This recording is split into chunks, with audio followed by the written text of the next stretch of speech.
Be vegan, make peace, do good deeds, heaven Godspeed. With profound humble gratitude and love to all venerated enlightened masters, we bow to the Almighty in soulful gratefulness for gifting us with their holy blessed presence. May all beings be awakened by their divine grace. Part 4 of 4.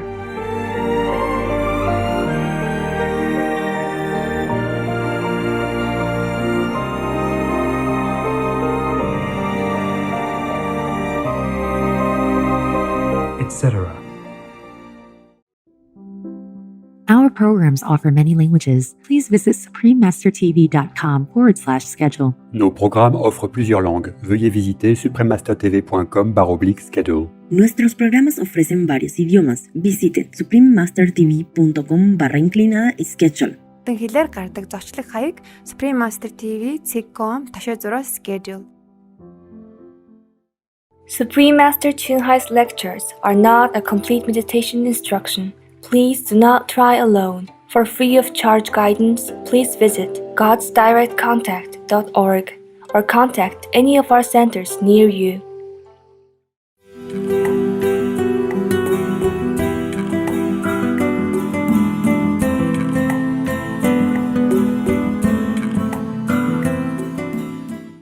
Hey, what's this? No two.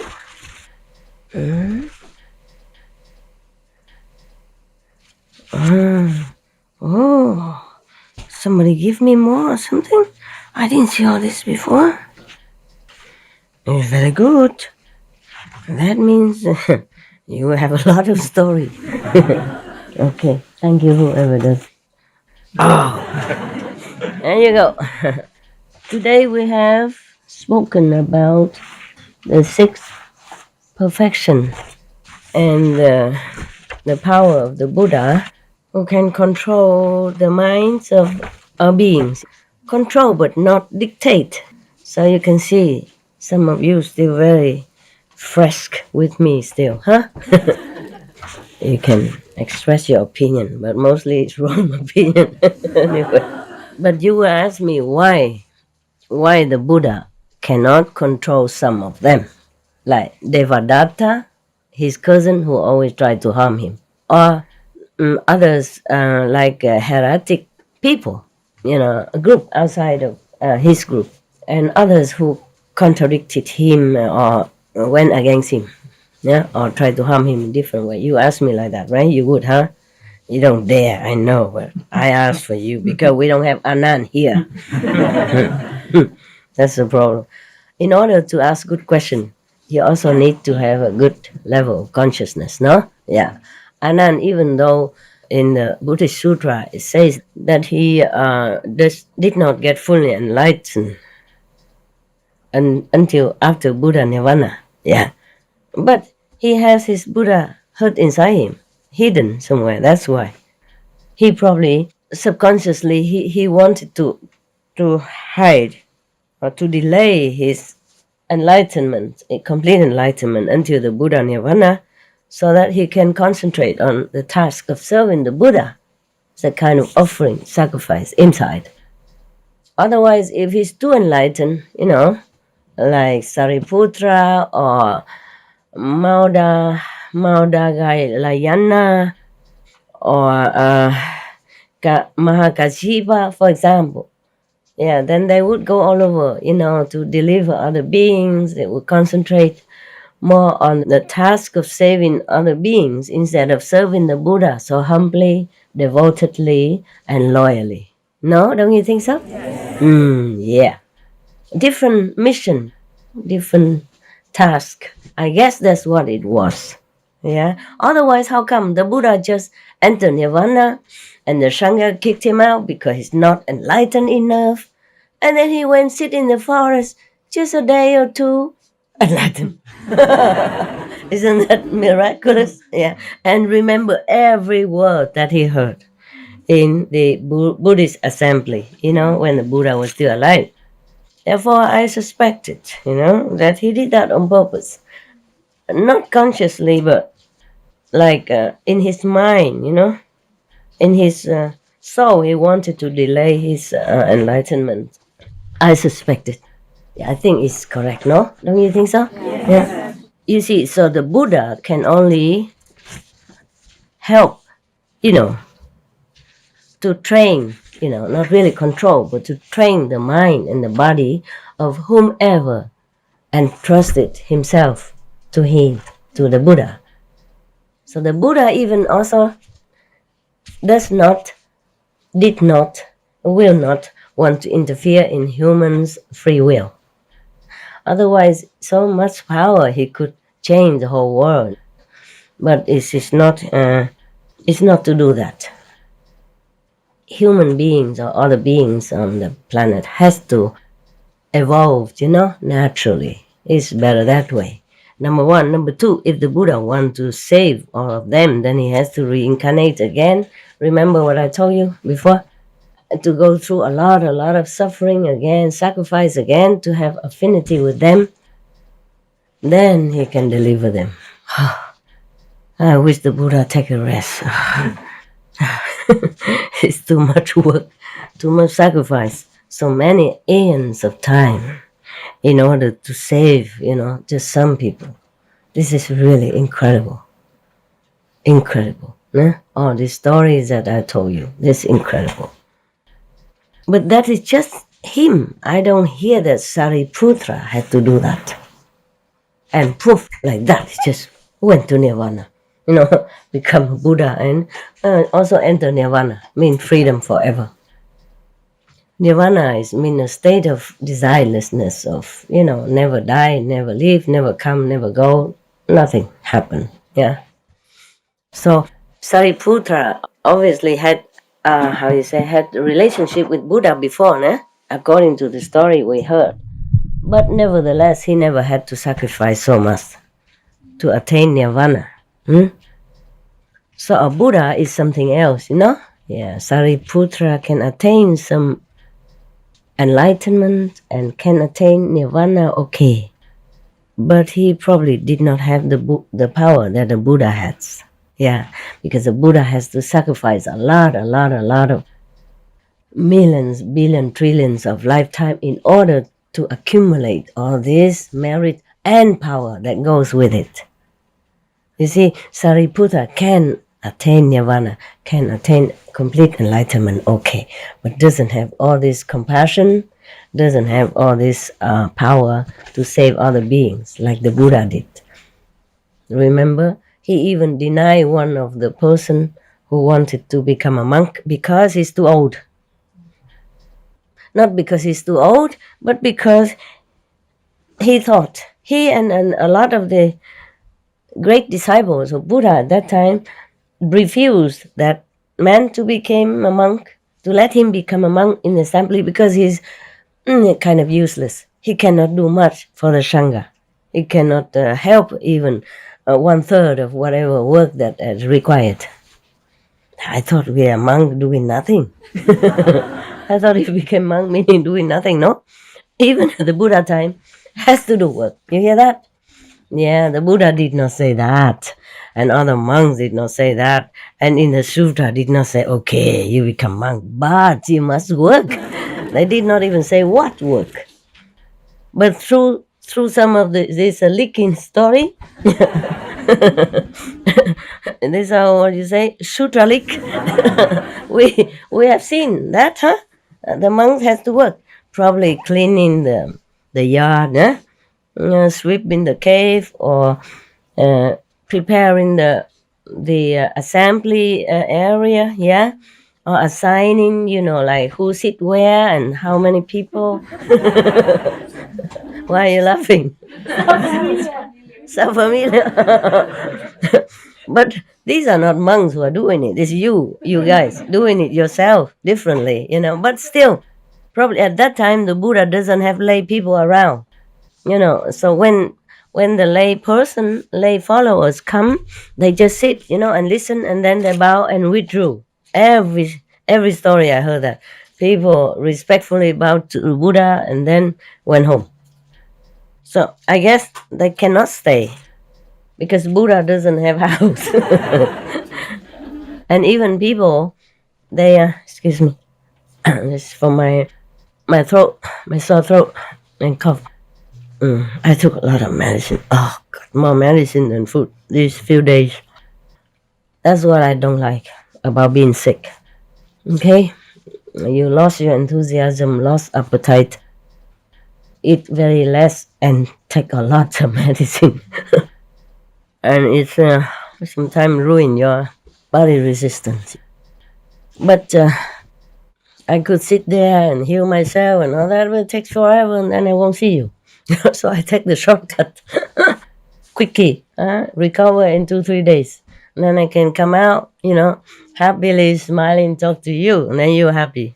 Just 1 or 2 days I didn't come out. People make a lot of noise, trying to get attention, and all kind of trouble. Like children, What? Mom! Why you don't come out? I want this, I want that. God. These are old children, Big children. Adult children. All right. So the people, like Prince Kida and the noble and rich men in different countries, they did build ashram for the Buddha and for the monk.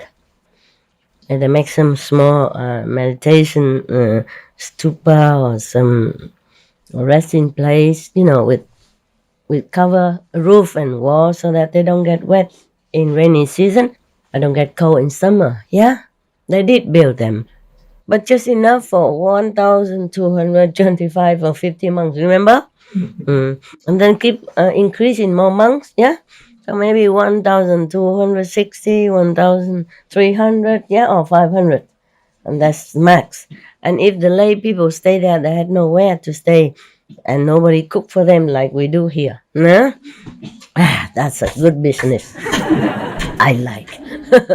Everybody come, listen to the Buddha, and then bow respectfully, went home.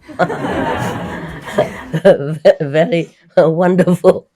No need to worry about where they sit, where they sleep, whether they cold or not cold, and how much you have to cook every day.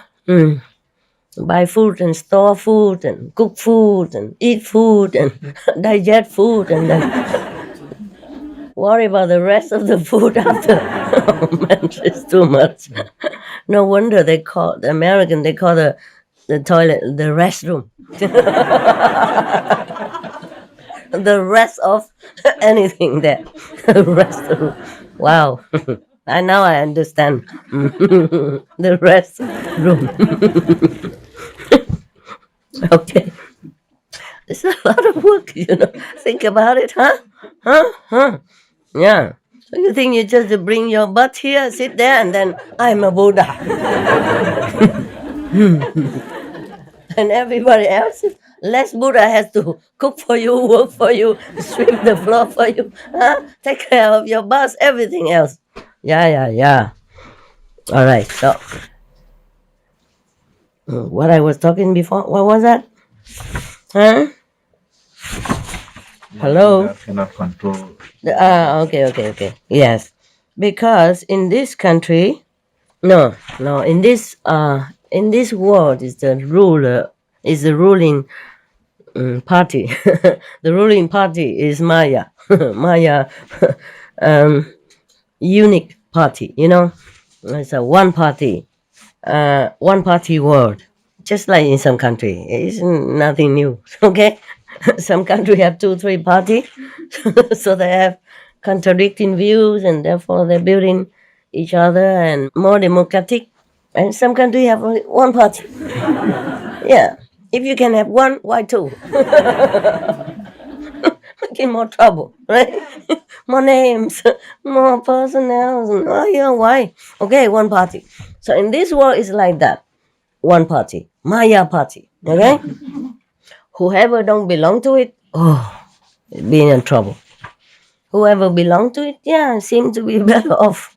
And even if you belong to that party, if you do something wrong, they still punish you. Not like they protect you or turn a blind eye on you. Nothing. Okay. We have to acknowledge our thanks to these person who translated this text of Buddhist story, which are many parts. This person's name is Eugene Watson Burlingame, and there is another person who revised and selected. His name is Reverend Bichu Kantipalo. And the Buddhist Publication Society of Kandy in Sri Lanka produced this and put it on internet for us, free distribution. So today we can tell this story, and more stories to come. We have to acknowledge our thanks to them. And published with the permission of the Pali Text Society. We will offer some financial support. I will tell actually later on, like with other translation society, so that they can continue their good work, even though they say it's for free distribution. All right, we thank you. We thank all these people, and we thank BPS Online Edition, whatever that. Okay, now we come to story number 1. Wow, I'm very happy. We have a lot of stories. That means I don't have to I don't have to think of what to tell you. Yeah. Story is always good. It's easy to remember. It offers ample example for us to follow, and it feels more real, more reinforcing, more encouraging for us to continue in our good path. We should really thank the past masters, monks and nuns and scholars who have taken time to record the Buddha's teaching after the master's nirvana, and also for the past and present persons, lay or monks or nuns who have really dedicated themselves, sacrificed their time and precious health or under any difficult situation to translate this so that I can read it to you. We have to thank them. And may they be blessed forever by all the Buddhas, past, present, and future. May their merit be immense. May they be liberated forever. Thank you.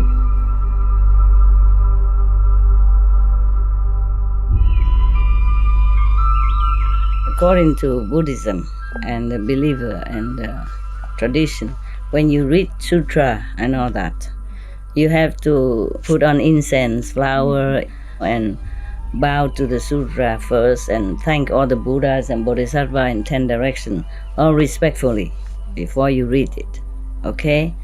And then you cover the sutra also with silk or beautiful cloth, and I just make it more popular. Yeah, more easy, simple. And I apologize to all the Buddha. I say if I done something wrong, according to the tradition, my heart is full of respect. It's just that I cannot always do that. So please, all the sin, whatever I've done wrong, is all on me. At least other people, they hear the names of the Buddha, according to the sutta, they will get benefit. Yes. Okay.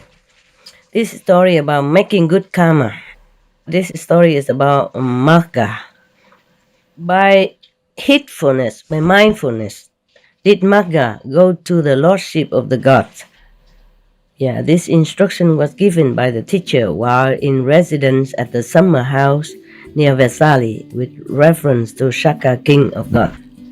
Shaka is a king of 33 heavens, and he rules over 33 heavens. The gods of 33 chief gods. Yeah. Now this story in the present. Mahali's questions.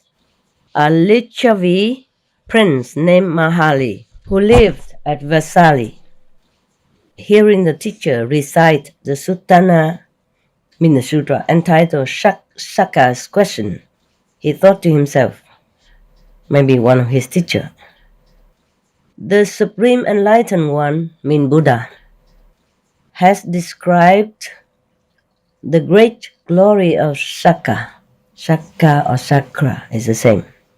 The god of 33 heaven. Has the teacher seen Chakra himself? Or has he not seen Chakra? Is the teacher acquainted with Chakra, or is he not acquainted? I will ask him. I wonder who he meant by teacher. Did he mean the Buddha himself? So we will see, huh? I just read as is, nah? Then we will see.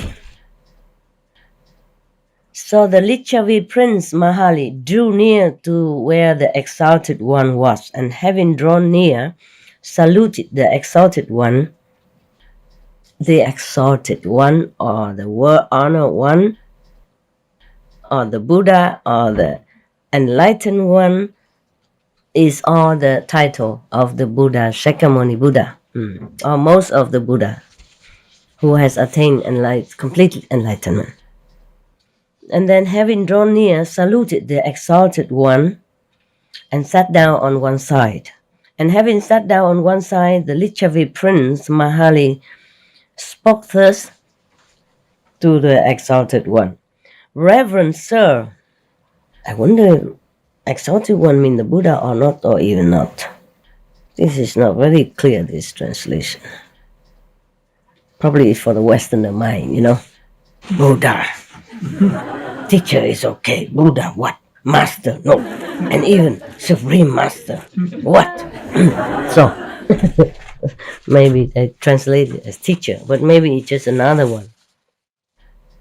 Because it doesn't say, first I have heard, So this is one of the Buddhist story. This is about making good karma. So he drew near the exalted one and said, Reverend sir, has the exalted one seen Chakra kings of gods? Yes, Mahali, I have indeed seen Chakra king of gods. So he asked again, Reverend sir, it must certainly have been a counterfeit of Chakra, a fake one. For Reverend sir, it is a difficult matter to see Chakra, the king of gods, no? So the exalted one say, Nevertheless, Mahali, I know Chakra. I know what qualities made him. I know by the cultivation of what quality Chakra attained to the state of Chakra. So he continued, Mahali, in a previous state of existence, Chakra, king of gods, was a human being. Attention. Pay attention. You may be Chakra, king of God, if you want to. How to? You can say how to be. There are so many books nowadays that tell you how to. How to do this, how to do that. We can also change this into a title, say how to be a god of all gods, God of 30 gods. Chakra is a great god, no? He lord over 33 heaven. Imagine that, huh? Don't go around mess with him, okay? He's a very good in testing sincere practitioner. You know, right? How much he did test the Buddha. My God. Terrible guy. I'm sorry. I'm honest, I have to keep the precept. I can't tell lie. So Mahali, the exalted one, I guess it was a Buddha, but I'm not sure. But it's taken from Dhammapada commentary. And it should be one of the story of Buddha's time, no?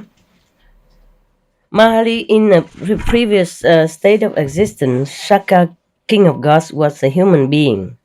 They explain here that Shaka was the ruler of the gods in the Tavatimsa heaven, the realm of the 33, one of the celestial realms in the sensual sphere. People enjoy sensual pleasure. But not the way we do here, I guess, no. All right. And then a prince, he was a prince named Magha. Therefore, he is called Magha. Mahali, in a previous state of existence, Shaka, king of gods, was a human being who, in a previous state of existence, gave gifts. Therefore, he is called Puridada. Mahali, also in another previous state of existence, Shaka, king of gods, was a human being who gave alms assiduously. Therefore, he is called Shaka. Mahali, in another previous state of existence, this is a long line of existence. Shaka, king of gods, was a human being who gave a dwelling place. Therefore, he is called Vasava. Mahali, also in another, former life, another life. This is easier. Shaka, king of gods, was a human being who could think of as many as 1,000 things in an instant. Therefore, he was called Shahasaka. Mahali, Shaka, king of gods, has an Asura maiden named Sujata for his wife. Therefore, he is called Sujampati. She's so funny. According to his wife, he changed his name. If he gives something, his name changed, and even if he married, his name changed. Normally, when we in this world, when a woman married, she changed her name, right? But in this time, the man changed his name. Probably he married into the matriarch system, when the mothers rule the house. But don't we still do? Even we don't say it. The men think they are ruling us. Right? We just don't say anything. We are ruling them. Okay, never mind. Who cares? Huh? Who cares to rule the world? Must be very tiring job. All right, now. Wow, my God, so many names, so many previous existence. Even the Shaka, king of God, you see this? He transmigrated, I told you. He come up and down, sometimes be a god, sometimes be human. Yeah. And even then, he made a lot of offering from every lifetime. That's why he could become better. He continued to be God for a long time. Therefore, he is called Sujampati Mahali. Oh, no, Mahali is the person who asked the question. Mahali, Shaka, king of gods, bear sway as Lord and master over the gods of the 33. Therefore, he is called King of Gods. Mahali, Shaka, king of gods, in a previous state of existence as a human being, took upon himself and fulfilled 7 vows. Because he took upon himself and fulfilled these 7 vows, Shaka attained to the state of Shaka. He has become God because he has done many good things and he fulfilled his 7 vows. Let's see what it is. Now, what were the 7? The first one is, so long as I live, may I be the support of my mother and father. That's first, I think. They don't say first, second, but I'm reading on, okay? So long as I live, may I honor my elders. So long as I live, may I speak gentle words. So long as I live, may I never give way to backbiting. So long as I live, may I live the life of a householder with heart free from taint of avarice, generous in renunciation of what is mine, meaning charity, with open hand, delighting in liberty, attentive to petitions, delighting in the distribution of alms. So long as I live, may I speak the truth. So long as I live, may I be free from anger. Should anger spring up within me, may I quickly get rid of it. So Mahali, Sakka, king of gods in a previous state of existence, took upon himself and fulfilled these 7 vows. Because he took upon himself and fulfilled these 7 vows, Shakka attained to the state of Shakka.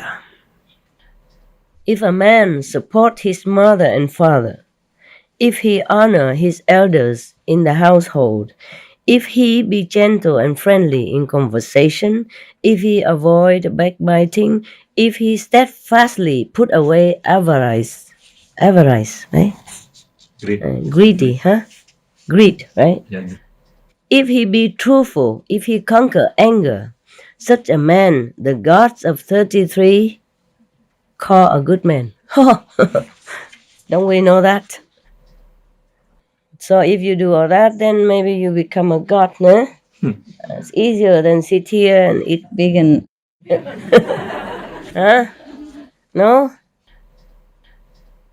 But we all support our mother and father, no? I did. When they were still alive, I did the best I can. Yeah. You know, when I could, I make sure they lack nothing. If he honors his elders in the household. I don't have any elders. The only elder in my household is me, myself. So I fulfill this vow too. Easily. I honor myself all the time. Gentle and friendly in conversation? Yes, of course. What do you think? All right. If he avoid backbiting, steadfast in non-greediness, okay, truthful, yeah, etc. Okay. Now, when the teacher said, then the teacher says, this Mahali was what Sakka did in his previous existence as Prince Magha. Mahali, desiring to hear the whole story of his conduct, asked the teacher, Reverend Sir, how did Prince Magha conduct himself? Well then, said the teacher, listen. So saying, he related the following story. I wonder who was his teacher here. It could be the Buddha, no? This must be the Buddha then. Okay, possible. Okay, story of the past. How Magha become Sakka. Magha Sakka. In times long past. Check it out. Be patient, okay? It's one of the 6 perfection. I'm just checking how many pages because I don't have this one perfection. So I'm not always friendly, huh? I feel very sad now. I can never be Sakka. Whoever that is. I can never rule 33 kingdom of heaven. Oh, how sad. What am I to do? All because of you. You make me angry. It's all your fault. It's all your fault. You and those out there. Yeah. Any of you want to be Sakka? No? Why are you laughing? It's a great position. Yeah. You can rule it for thousands of years. Until you're married, finished, then you finish too. All right. You don't like to be Sakka? Poco, why? Poco, no. Why? Tell me why. We might go back as a human. Or we You might go might- back as an animal.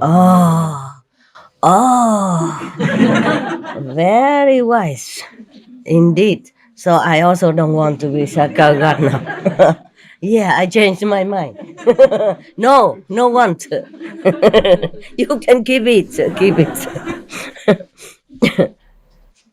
So this is a story of how Magha becomes Sakka. Okay.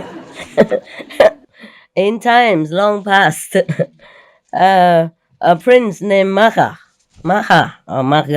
lived in the village of Makala. Magha lived in Makala in the kingdom of Magada. I don't know, sounds like Spanish to me. Yeah. España, Barcelona, Malaga, yeah. Okay. One day, these friends, Magha, went to the place where the business of the village was carried on. Why don't you say a market, no? This is very long. Many things.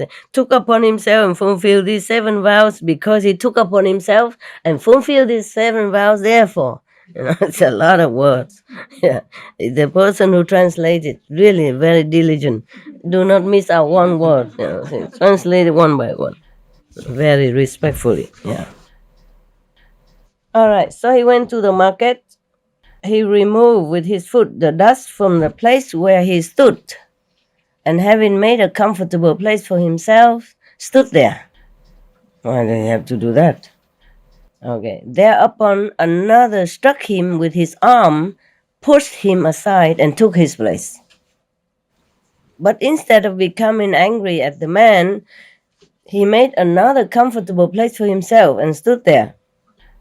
Thereupon another came and struck him with his arm, pushed him away, and took his place again. But neither did he allow himself to become angry at this man. He merely made another comfortable place for himself and stood there in like manner. But then in like manner, one man after another came out of his house, struck him with his arm, pushed him away from the place where he had cleared for himself. Oh, man. It reminds me of the story of when I was in India. The train in India is always crowded, always overcrowded. There's nowhere to sit. Mostly seat places are occupied, and you have to stand. I was wearing monk's robe. I was having a seat. I came earlier somehow that day, just lucky I had a seat. And then all the men come up and push me out, say, "Get out." And then he sat on there, that place. Yeah. I was surprised. I was very surprised. I thought Indian place where people has more courtesy and a spiritual manner, but not all. Huh? Some are not like that. But I didn't feel angry either. How can you feel angry or show your anger with a man with 6 foot tall looking down upon you and push you with his musculous arm and his big fist? I didn't have time to feel angry even, push me on one side and another push me to the other side. I didn't have to walk, just keep people push around the train. And then by the time I reached the place I wanted to be, I'm pushed right next to the door. I just walk out. Very simple. No need to wait, I was right there. Yeah, otherwise you have to wait a long time until everybody got off the train, How can I, a small woman, push my way out, I wasn't in a hurry at all. But, in India is very difficult to find things. Trains always full, so people always compete for a good place, like that. I guess it's like that, yeah. It happened to me sometimes. If I took the train, of course, or the bus. And the drivers of the conductor of the train doesn't know what, how many people should be in the train. He never can tell. Like in the West, like in your country, in this country, they always say capacity, how many people, stand in how many, sit in how many, in the train or the Straßenbahn, they always say that.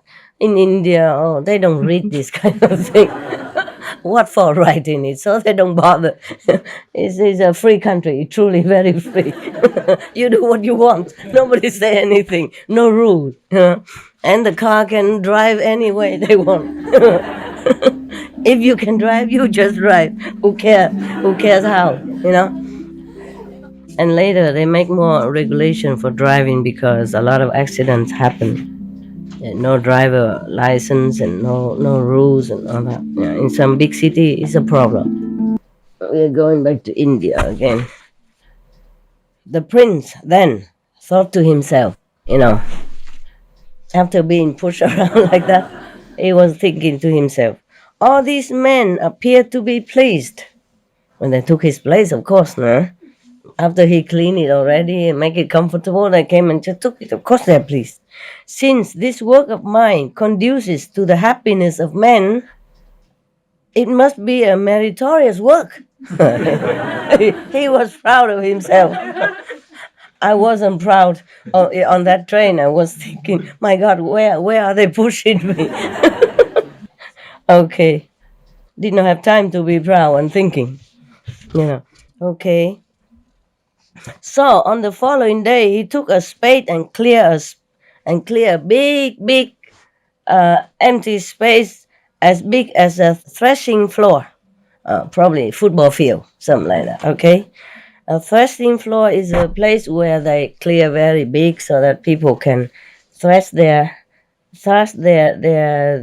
cereals, and then it will spill all over, and different places, different people came in different area to thrash their cereal, rice and stuff like that. So it's probably a very big one. Whereupon all the men came and stood there. And then in cold weather, he even built a fire to warm them, so that the place became a favorite resort to all. Then he thought to himself again, it behooves me to take upon myself the task of making the road smooth and even.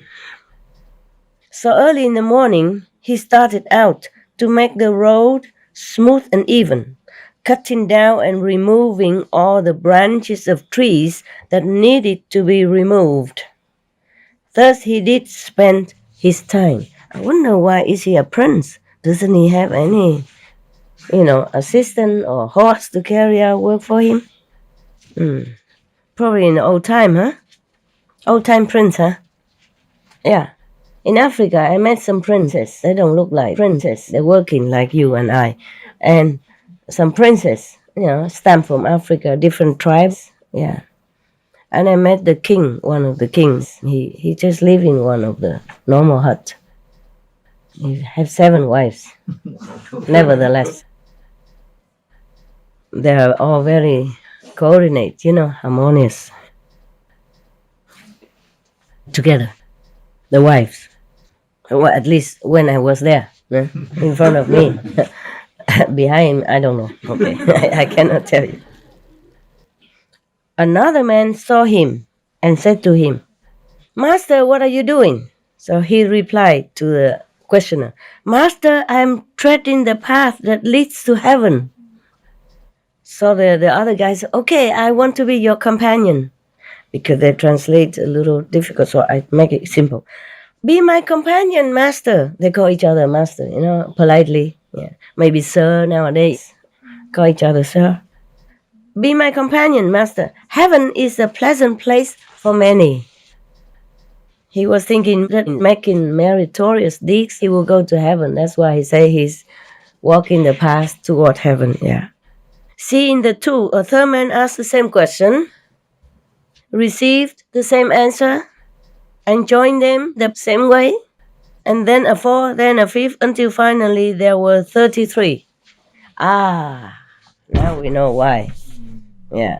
All these men worked together with spades and axes and made the road smooth and even for a distance of 1 and 2 leagues. I don't know how, maybe 2 miles or something. 2 leagues, how much is that? Is it such a thing at this time? No. Old time, huh? Okay. Just say 1 or 2,000 miles. The village headman saw them and thought to himself, these men are all following the wrong occupation.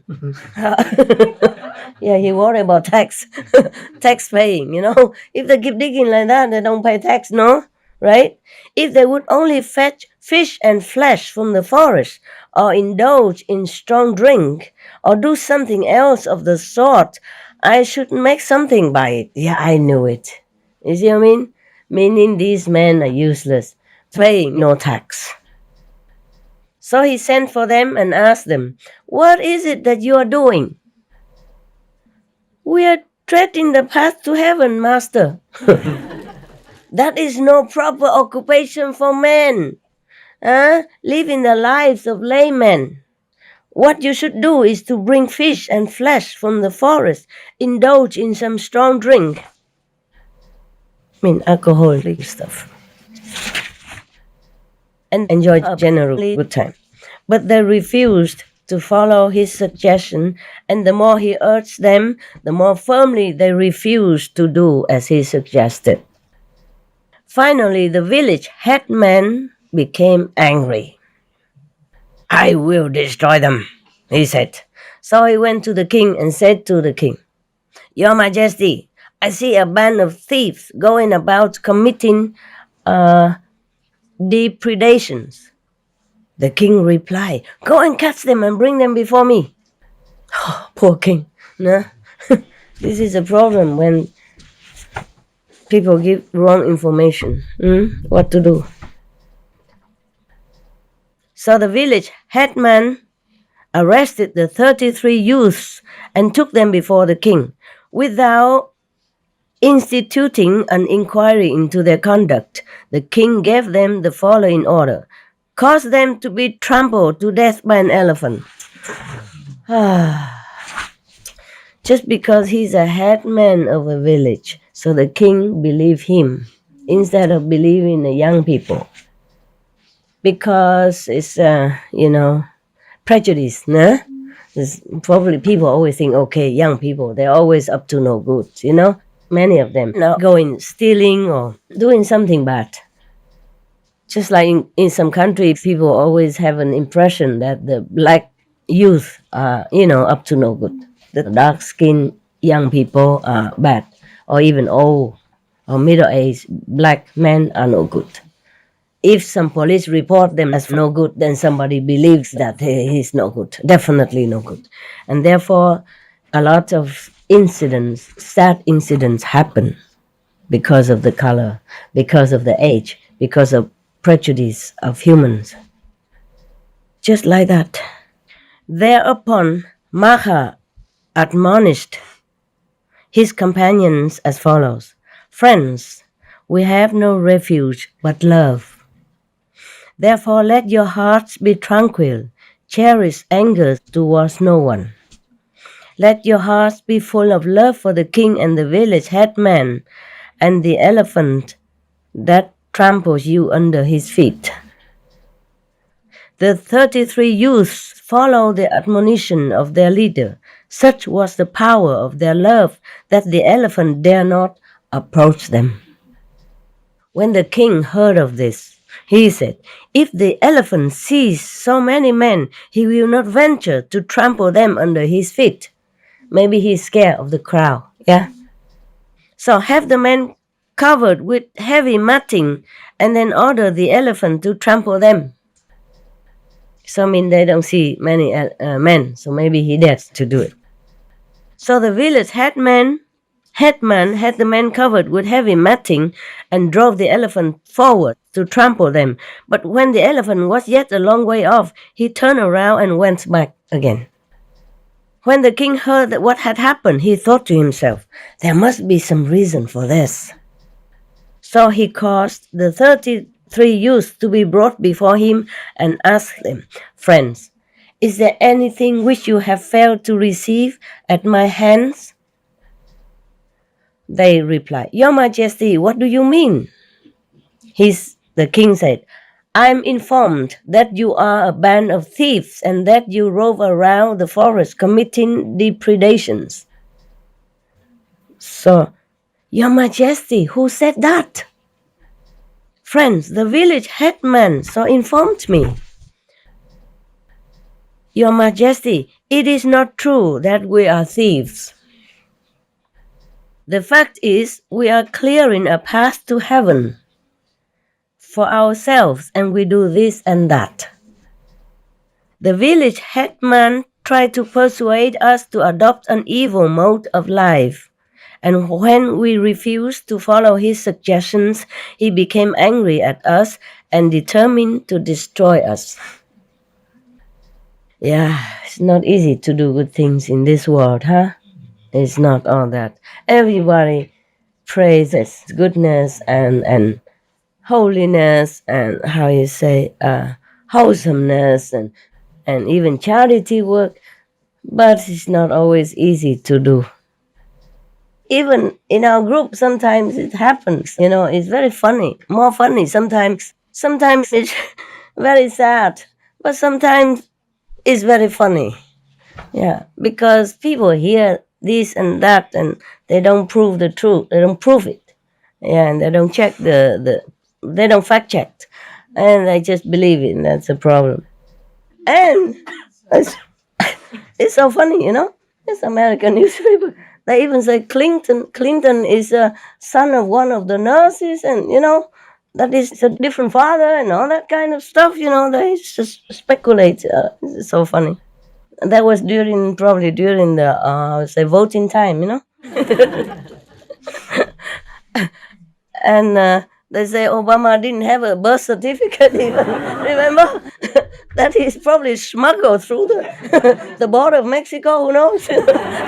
Everybody was making a lot of noise, asking him, if you're innocent, prove it. Give us this long version, short version, whatever, middle version of your birth certificate.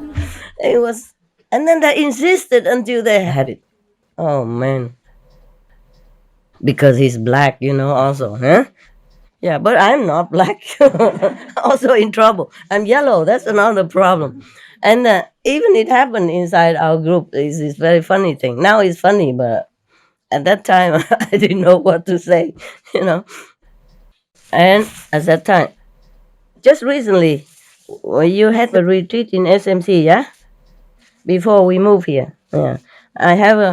I didn't even have, I just went there. I didn't expect anybody to cook for me or anything. I probably think of cooking for myself, like all this time. Before July this year, I was always cooking for myself, simple stuff. And then, but one Vietnamese, she says she saw me so skinny and walking with sticks that she has to feed me. So she cooks.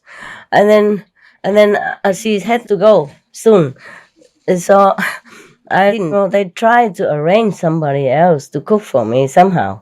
Yeah, I didn't tell anything. I didn't even know she was going. Excuse me, I'm so excited now. I feel very hard now with all this story. It's too hard to laughing too much.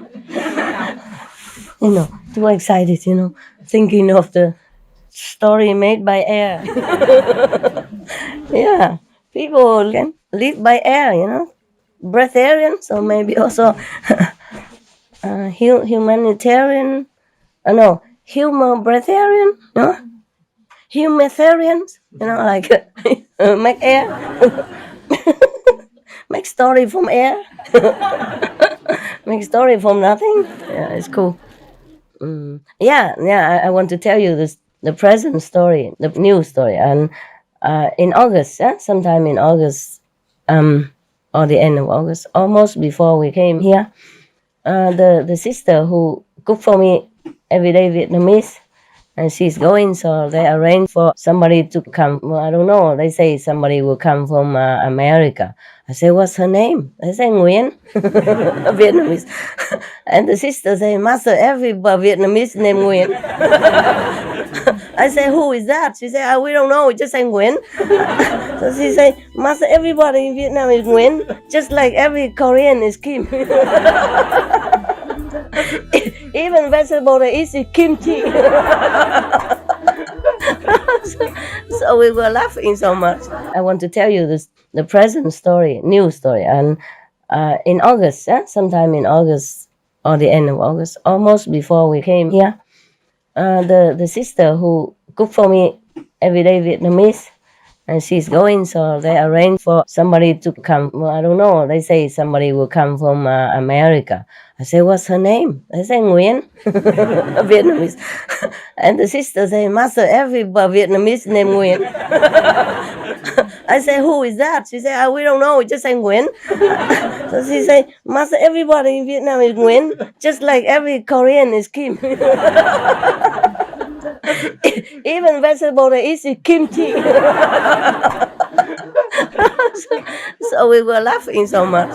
And then I said to my assistant, this sister, she's going back to Germany because she has children. She wanted to say, I said, no. You have children, you have responsibility, you have to go home.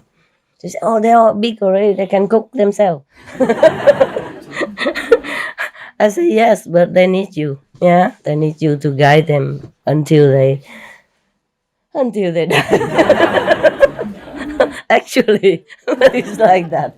Even after they have children themselves, they still need you to babysit, to run back when they argue with the husband or wife.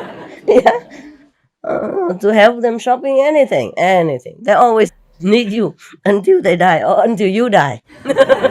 Either way, All right, so just go back. I don't need you to stay here just to cook for me.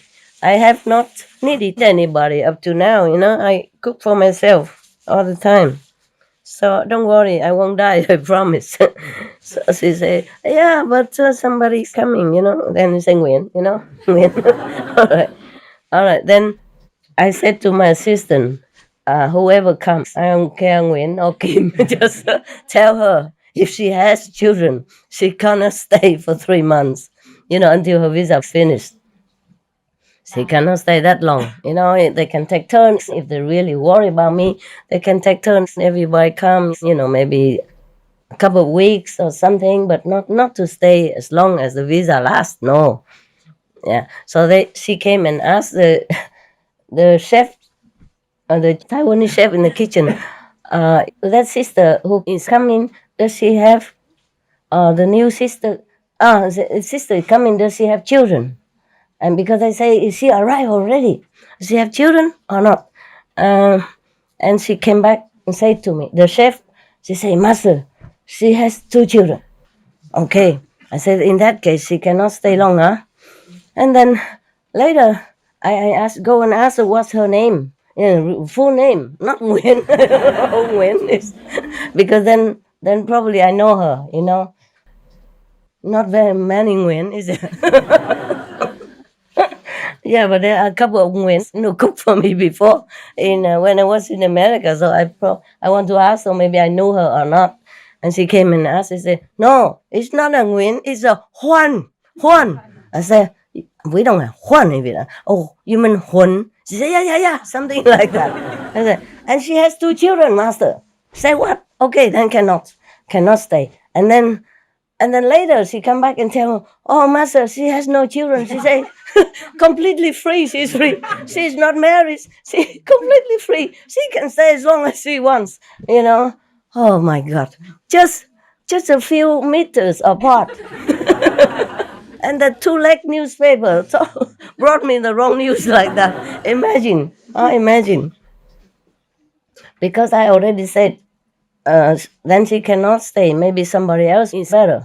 And so she protests vehemently. No, I'm completely free. And then we know it is wrong. I said, but why did you tell me she has 2 children? Where did 2 children come from? Oh, sorry, Master. It's a Chinese chef who told me. You see what I mean? I heard from this, and then one heard from that, then one heard from that. Probably mixed up with the sister, Her sister has 2 children. But she doesn't have any children. She's not married. Oh, man, I'm telling you. Yeah, suddenly she's given 2 children for free. Instant family, just like that. All right. So we come back to the village, okay, of the king Magha. Okay. The headman of the village was angry with us. That's why he's, fabricating this story to tell you. So the king The king say, friends, this animal knows your good qualities, but I, who am a man, was unable to discern them. Pardon me. He means the elephant even knew that they are good men, so he did not trample upon them even by order. Normally, when they're trained well, the animal would do that, but he did not. So he said, even this animal knows your good qualities, but I am even a man, a king, and know not. Pardon me. He apologized to these 33 good gentlemen. So saying, the king made the village headman their slave. My God, that's a very, very mild sentence, right? He was going to kill 34 persons. And the king so leniently made him only a servant of them, together with his children and wife. Okay, well, it's not bad. Because of the family, he didn't want to kill him, I guess. Gave them a riding elephant and presented that village to them to do with as they saw fit. The king gave them an elephant to ride, and gave them the whole village instead of the headman. Thought the 33 youths, even in this life, the advantage to be derived from the performance of work of merit is clearly to be seen already.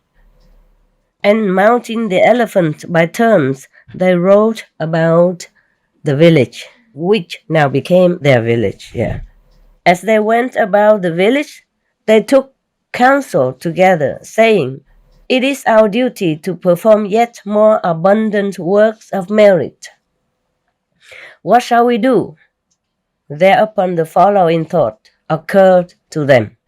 Let us build at the crossing of the 4 highways a rest house for the multitude, making it secure and strong. So they summoned the builder and ordered him to build a hall for them. And because desire for woman had departed from them, they resolved to give woman no share in the building of the hall. Why? That's not fair. They don't desire them. It doesn't mean they should not accept the woman, right? I guess they didn't want to mess up with our strong, side of humans. Now there were 4 women living in Magha's house, named Joy, Thoughtful, Goodness, and Well-born. Goodness went secretly to the builder, gave him a bribe, and said to him, brother, give me the principal share in the building of this house, of this hall. Very well, replied the builder, agreeing to her proposal. Accordingly, he first marked a tree out of which to make a pinnacle, felled it, and laid it aside to season. Then he hewed it and planed it and bored it, and having fastened it in the form of a pinnacle, carved the following inscription on it. First, this is the hall of goodness. Oh, the name of the woman. But when he say this is the hall of goodness, nobody can say anything, right? It's for goodness. It's of course. Wow, very smart. Now, when he had completed the hall and the day came to erect the pinnacle, he said to the 33 youths, it must be 34, right? Including the prince, no? Noble sirs, there is something we have forgotten. What is it, sir? A pinnacle. Let us procure one, say the youths. It is impossible to make one out of a freshly hewn tree. Freshly cut, I guess, tree. We should procure for a pinnacle a tree fell long ago and led away to season, meaning to treat it, to let it become, more lasting, by being in the sun or soak it in some special treatment, something like that. So they say, okay, what should we do in such a situation for the best? Okay, you can go around and search if anyone who has such a complete pinnacle, which has been laid away for seasoning and which is for sale, then you can buy it. Yeah, you can take it. So they searched everywhere and finding what they wanted in the house of goodness. They offer her 1,000 pieces of money for it, but they were unable to secure it for the price they offered. Goodness said, "If you will give me a share in the building of the hall, I will give you the pinnacle. Otherwise, or else." But they replied, "We have resolved to give woman no share in the building of this hall." Thereupon the builder said to them, "Noble sirs, what are you doing? With the exception of the world of Brahma, there is no place from which women are excluded, especially this world, right? So take the pinnacle, right? Pinnacle. Take the pinnacle. Sorry, I'm thinking of pineapple. It's so near, pinnacle. Yeah. And complete the hall. And they divided the hall into 3 parts, reserving, so very well, they accepted. They divided into 3 parts, reserving 1 chamber for kings, another for the poor, and another for the sick. Then the 33 youths built 33 seats, and having so done, gave the following orders to the elephant. I'm looking for the end of the story. It seems like a long story. I didn't see it was that long. Okay. All right. Do you guys need a rest or something? No. Okay. It's a long story. I tell you the rest tomorrow, okay? Yeah. I don't feel very well, okay? Yeah. I feel I could just why force it too much, yeah? I need to go home, take more medicine, and drink something, and take a rest, and then see you soon, okay? Tomorrow. Yeah. Today you have more bonus than usual. 1.5 story. Normally it's just 1 story, right? Afternoon you had 1 complete story. So this, and now you have half complete story. So it's good, okay? Yeah. Anybody going tomorrow? No, huh? It's good. I thought I could stay young and sexy forever, but it's not. Losing energy too much and losing too much cells too quickly doesn't help to keep young. Okay. Ciao, huh? See you tomorrow. I love you. Maybe I just sit with you for 5 minutes, okay? You meditate, huh? Turn off light, turn off everything. Hello. Oh, it smells so nice. I did not sleep the whole night, okay? So if I fall asleep here, then you know. So that you can tell me that I didn't tell you. I told you, huh? Yeah. So how is your siesta? Sleep. How did you sleep? Hey, there's some more space up here for English-speaking people. Man and woman, I just sit it more to make it feel a little warmer. My God, it's so cold outside. And I'm stuck. Come in. Man, this side. English speaking only. You don't have translation. Is that correct here? Oh, man. Feel like something it feels like something in front of my face. Is it? Is there something? That's it? No more? They can sit in the middle of the road until I move. What is it all this? Okay. And the story, I owe you half of the story yesterday, huh? I owned you. You just came here and then I owned you. Just like that. Yeah. No more English speaking? No. Working? Oh. Poor people. Have to work in such a weather. Under the roof. With the fire around them. Wow. How nice. And we have to sit here without anything. Yeah. Okay. Yeah, this is a fake fur, okay? Please. I'm so scared. Everybody look at me criticizing all kind of things and thinking all kind of nonsense. Fake fur. Fake. Man-made. Human-made. All right then. Okay, that's good. That's good. Are you all right then? Yes. That's it? No more English speaking coming? All need translation? Yes. Man, I keep telling you to learn English. Then you can sit right in the front. See that? Now we have all empty space here. Also many not home yet, huh? And many have to work on the camera and audio and equipment and earphone and nose phone and eyes phone, everything. Busy.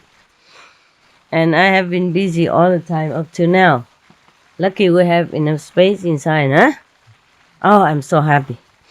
Because my cave is now dry. I mean, my cave is dry, but the front porch for the dog was flooded because they didn't connect the roof and the wall very well. You know, the sun roof, just a piece of transparent plastic, but they didn't connect well. They didn't put cement, so all the water was leaking in the middle between the cave and the sun porch. And my dog's hut was also leaking. So we've done all that now. Yeah. I'm very happy. Such an easy thing. They didn't help me to do all this year. They should have, because some people were always here. Men, women, old, young, monks, lay people. Maybe the monk just laying around. That's why. So they both are lay people. Oh my God. And every time I came back and they wrote me a note. Even. Many years I haven't stayed here. But at least since the last retreat, huh? Right? When was the last retreat? 2 years ago? Yes. Okay. Since then, I haven't been here. But before that, it must have been leaking too because my organizing boxes are moldy inside, Oh, God. Inside and then outside. But they affect each other, Yeah. It's very simple. And then they wrote me a note saying, "Dear Master, whenever it rains, the whole place here is flooded. So I have to move all this thing inside your cave to keep them dry. If they know it's leaking, all they do is just fix it, right? Yes. Otherwise, always moving in, out, yeah? Rainy weather, not rainy weather, rainy, not, rain, not. Love me, not. Ay. And I even now have to fix it with the help of 2 female assistants, yeah, including a dog, separate hut. The front porch is for dogs also, but the big dog has a separate hut because he likes to be outdoors. Only whenever it's so cold, I have to really drag him in and threaten him. You go in now or not, else, whatever. No more bones, no more snacks, nothing. Come now, and then he and I struggle for supremacy, He thinks I'm small, easy to handle, but I drag him in. And then I close the door from inside, then he couldn't get out. But he liked to be outside. Very conscientious of his, very conscious of his duty as a guard dog. Even when it rains, when he hears something, he jump out and it's all wet through, and then it's I who had to work again, clean him, dry him.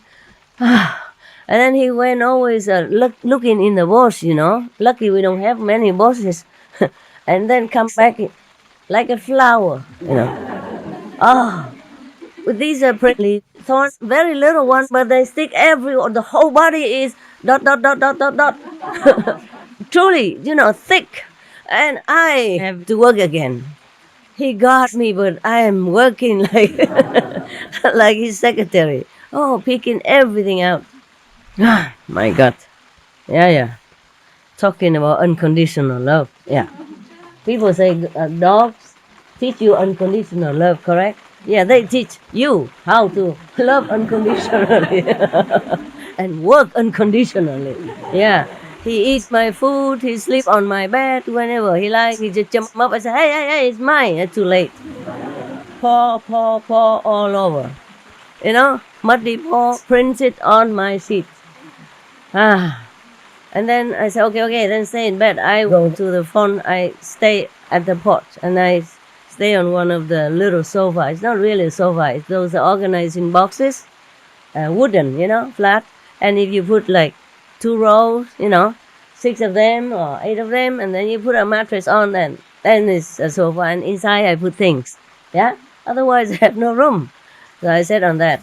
And later he was fed up with my bed somehow. He came pacing up and down, up and down. I said, what do you want? And he looked at my couch.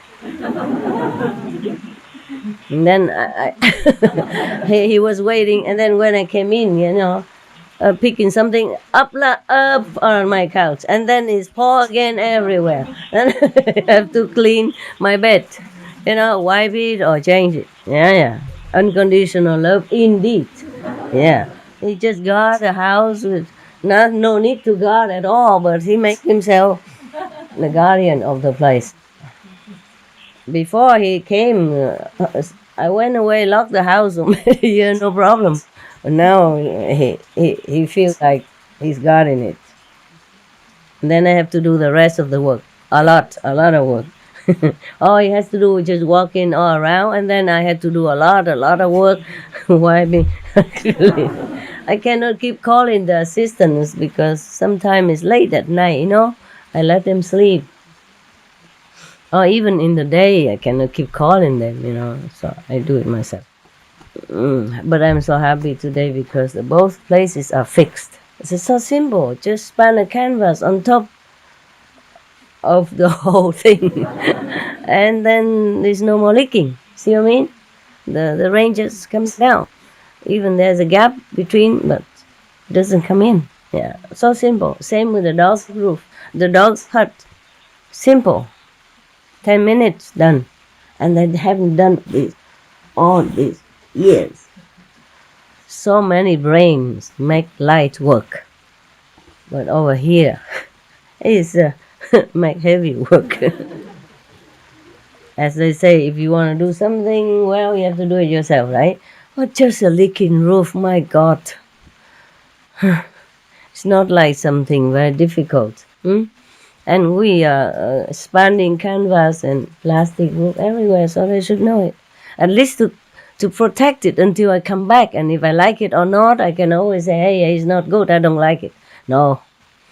It kept leaking all the time, all this time, all my clothes. I came back, I had to wash everything and wipe everything. So moldy inside. Well, you know it because you have children at home, right? Nothing new, right? Huh? Is it familiar to you? No wonder you just keep quiet. You did not even smile, not even pull your face, no surprise, nothing. Just blank. And inside thinking, what's the big deal? We knew all this. How come Master just discover now? She could have asked us and we would have told her long ago. I'm telling you, everybody came in.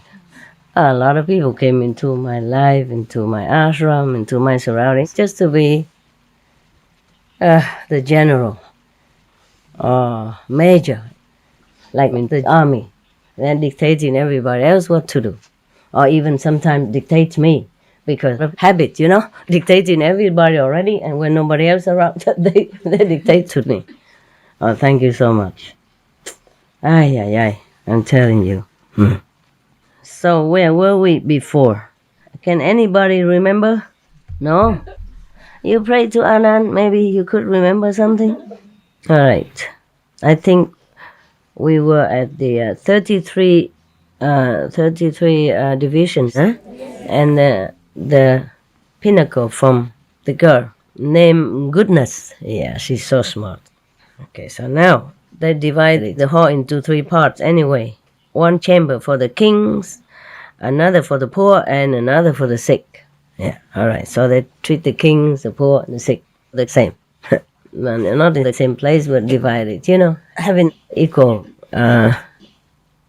provision of the lodging there. Then the 33 youths built 33 seats. Oh, just one more. Oh, God, I forgot. I have to tell. One moment, okay? I told already, but I forgot to tell him to pick the dogs because it's all over his body.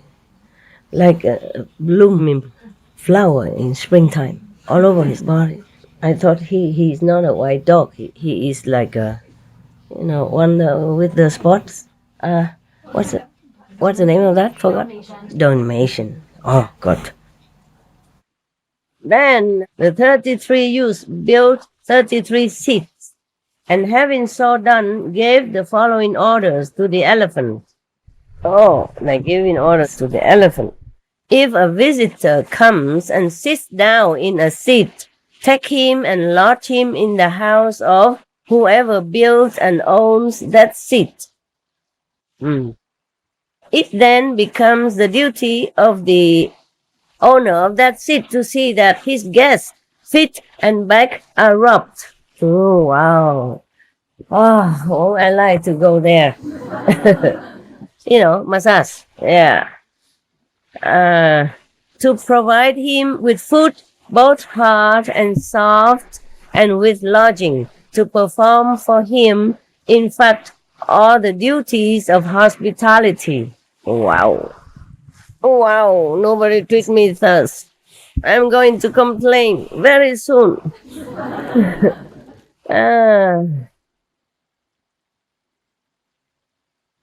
Wow. How can they make the orders like this to the elephant? And the elephant, probably will carry it out. Wow. Do you have an elephant like that at home? No. All right.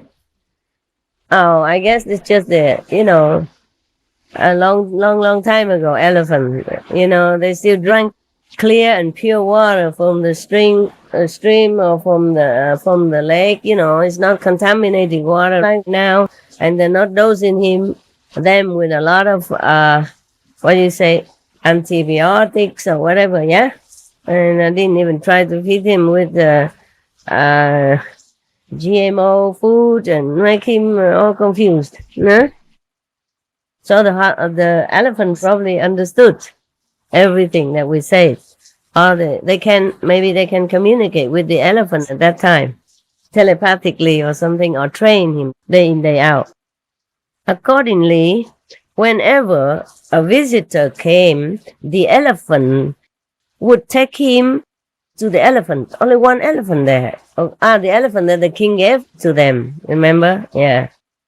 So the elephant would take him and conduct him to the house of the owner of the seat in which he had sat, and the owner of the seat would on that day perform for him all the duties of hospitality.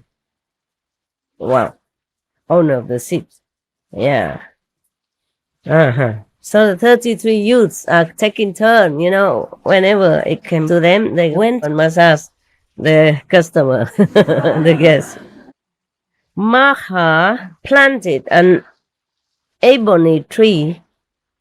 I have kind of idea, but I haven't seen one, or maybe I've seen one, but I didn't know that was ebony in English. Ebony or ebony? Ebony tree. Near the hall, and built a stone seat at the foot of the ebony tree. All those who enter the hall looked at the pinnacle, read the inscription, and said, "This is the hall of goodness." Oh, her name we mentioned again and again and again. The names of the 33 youths did not appear. Joy thought to herself, the youths who built this hall resolved to deprive us of a share in the building thereof. But goodness, by her own cleverness, obtained a share. I also ought to do something. But what can I do? Joy, one of the girls, thinking to herself thus. Thereupon the following thought occurred to her. Those who come to the hall should be provided with water for drinking and water for bathing. I will have a place dug for a pool, swimming pool. Accordingly, Joy caused a bathing pool to be built. Thought to herself, the third girl, goodness has given a pinnacle and Joy has caused a bathing pool to be built. Now, what am I to do? Thereupon, the following thought occurred to her. After those who came to the hall have drunk water and bathed, they should be decked with garlands, and when they are ready to depart. I will cause a flower garden to be let out. To pluck the flower, make the garlands to put on the neck of the people. Thoughtful caused a beautiful flower garden to be let out. So many and so various were the flowers that grew therein, that it was impossible for anyone to say, such and such a flower-bearing or fruit-bearing tree does not grow in this garden. Means she has everything collected in that garden. All the plants and flowers, rare, precious, she collected them all and put them there, planted them there. Now, well-born, the fourth girl, thought to herself, I am the daughter of the brother of the mother of Magha, and likewise the wife of Magha. The daughter of the brother of the mother of Magha, and likewise the wife of Magha. Cousin, right? So they probably marry a cousin in those days. The merit of the work he has wrought accrues to me only, and the merit of the work I have wrought. Sound like rotten. No, wrought. Like wrought iron. I have wrought accrues to him only. She's not the wife of him yet, but she was thinking she might be the wife of him. Accordingly, she did nothing but spend her time adorning herself, making herself beautiful. Man, dreaming, huh? A lot of people are like that, Don't want to sit, don't want to meditate, don't even keep the precepts, don't want to eat vegan, but want to be a Buddha. So if you think this girl, what's a crazy dreamer? Maybe she's not that crazy. Thus did Magha minister to his mother and father, honor his elders in the household. Yes, but okay, never mind.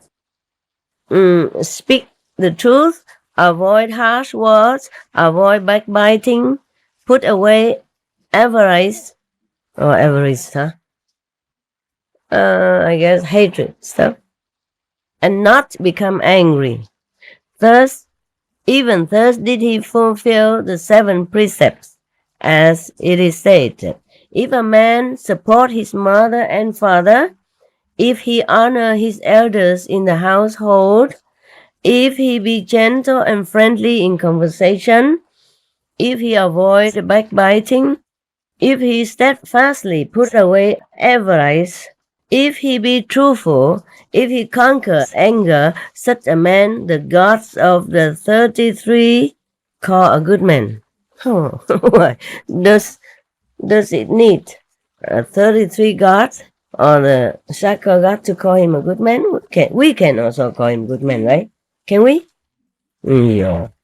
So simple. Always drag the God into it. We humans can take care of this small things. Actually, not really, huh? Not really. It's true that sometimes the gods and the animals recognize goodness in some humans, but the humans themselves do not. So now, having attained so praiseworthy, like the 33 men that were doing a good job leveling the road so that everybody walks safely and the cars can drive smoothly. But somebody planning, and even almost succeeded in killing them, murdering them in such a terrible way. Lucky the God has eyes, and protected them. See, imagine that. It's plain for everyone to see that the 33 of them have good hearts. Even if they didn't have good hearts, if they even did that because of ego or wanted to have fame or whatever, but it's good for people. Benefited the people who work on it, right? And even then, they didn't want anything.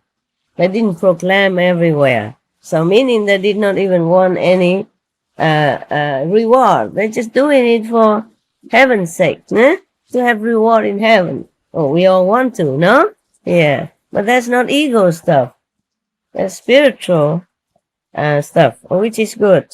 So having attained so praiseworthy a state, Magha, upon reaching the end of the term of life allotted to him, was reborn in the world of the 33 as Sakka, king of God. His companions were likewise reborn there. The builder was reborn as the god Vishvakarma.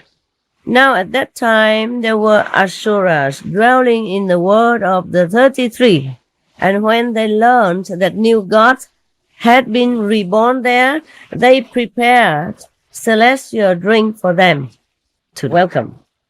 I didn't know celestial people drink even. It's probably nectar of some sort, It's not like liquid like what we have. But actually, maybe they do have. It just looks similar, but it tastes better. Because these 33 heavens are the heavens of sensual pleasure, not like non-desire heaven. So probably they have drinks and food, huh? Yeah. But Sakka gave orders to his retinue that no one should drink it.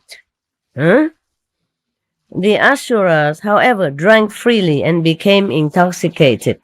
Thereupon, Sakka thought to himself, why should I share my kingdom with these deities? Deity or deities? Divas. Somebody said deities. I heard it before, and somebody said deity. Deities?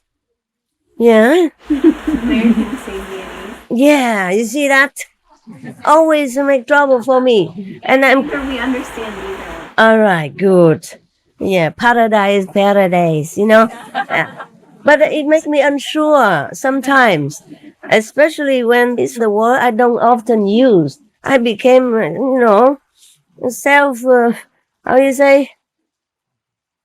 not self-confident. Yeah, poor me. I was not even born in England. No. Yeah, not even grown up in England. I jumped in the middle of my youth life. Yeah. And did not even stay there very long, Then, giving a sign to his retinue, he caused them to pick up the Asuras by the heels and fling them into the great ocean. They were drunk. The Asuras were drunk. Yeah. So the Asuras fell headlong into the water. By the power of their merit, there sprang up at the foot of Mount Sineru, supposed to be Sumeru, no? Oh, whatever, who cares? Whatever, that a mountain named Sineru, the palace of the Asuras, and tree that is called Pie Trumpet Flower. Wow, what a name. Probably looked like a pie, apple pie, but it also looked like a trumpet. So pipe trumpet. Yeah. Yeah, it sounds like a German Ashura live there. Yeah. Because the German are very exact, you know. They don't mess with the Latin word. They just say what it is, you know. Like television, they just say fancying. I mean, looking for or far looking, far seeing. Yeah, of course. Television come from far away, huh? When the conflict between the gods and the Ashura was over, the Asuras had been defeated. There came into existence the city of the 33. The distance from the eastern gate to the western gate was 10,000 leagues again. Maybe miles. Yeah, okay. And the distance from the southern gate to the northern gate was the same.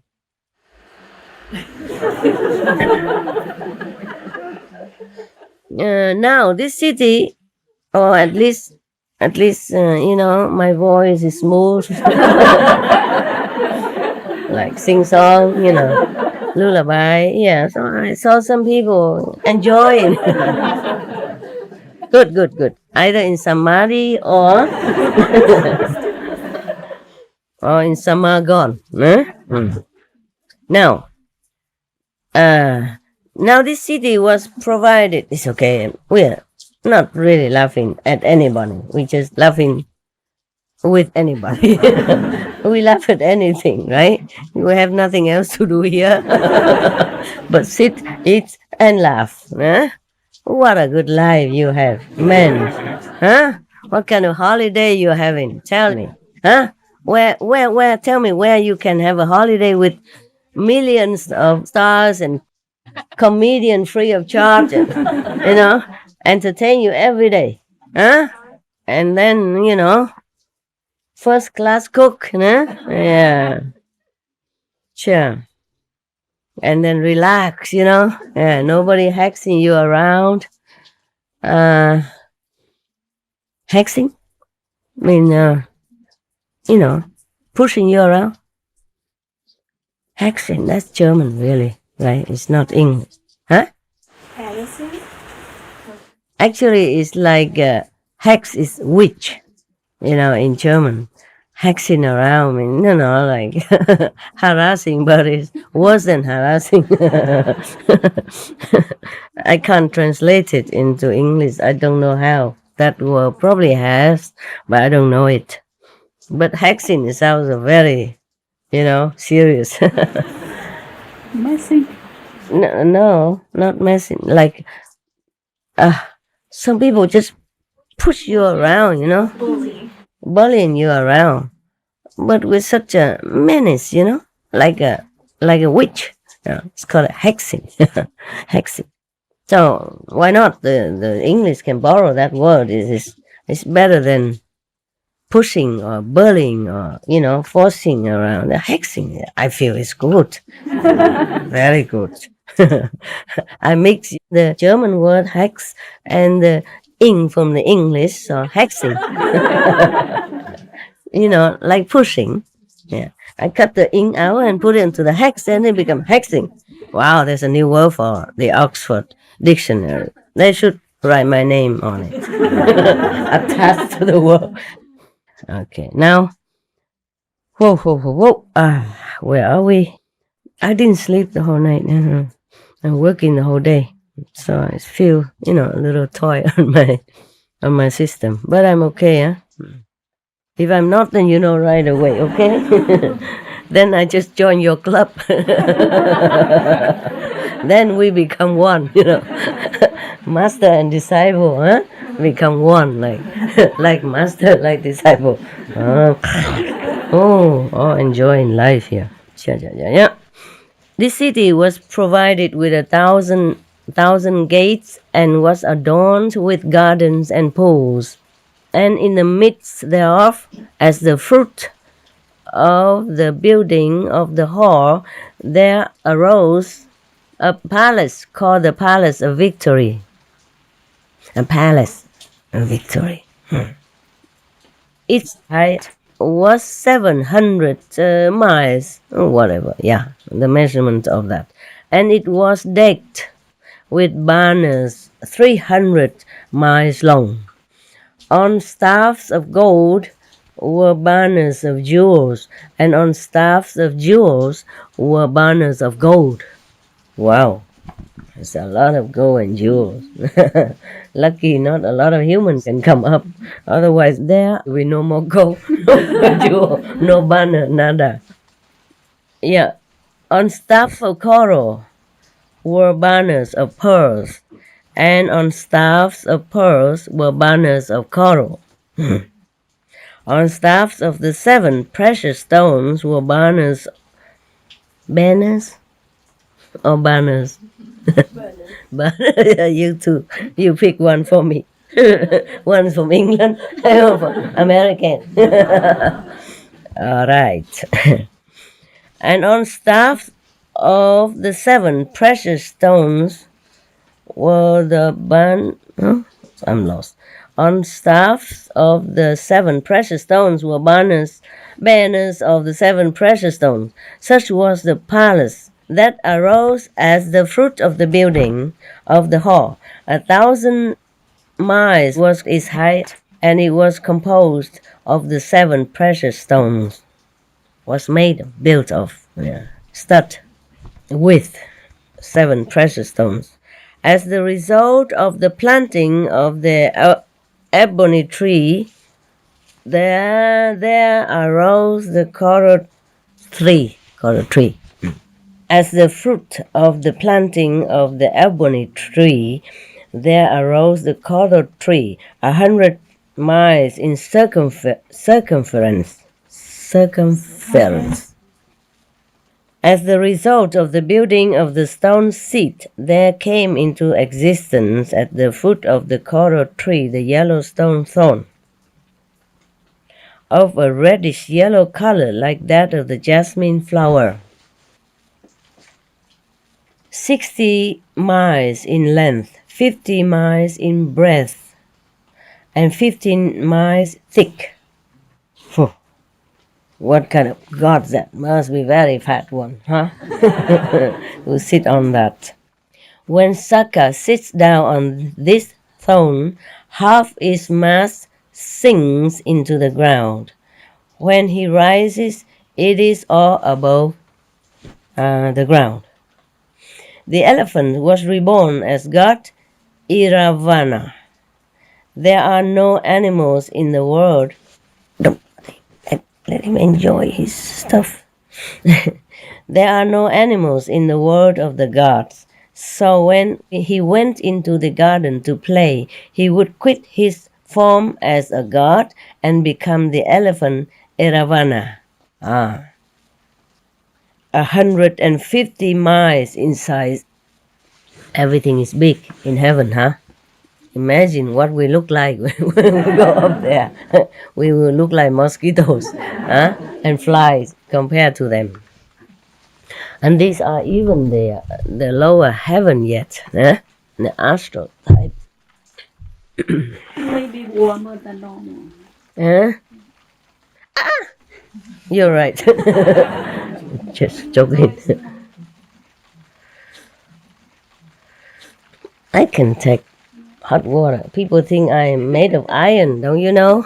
The master can do everything. Master knows everything. Master takes care of everything. Master can work 24 hours. Master fix your garbage. Master whatever. Master fix the pipe, water pipe. Master fix the roof. Master fix the other roof.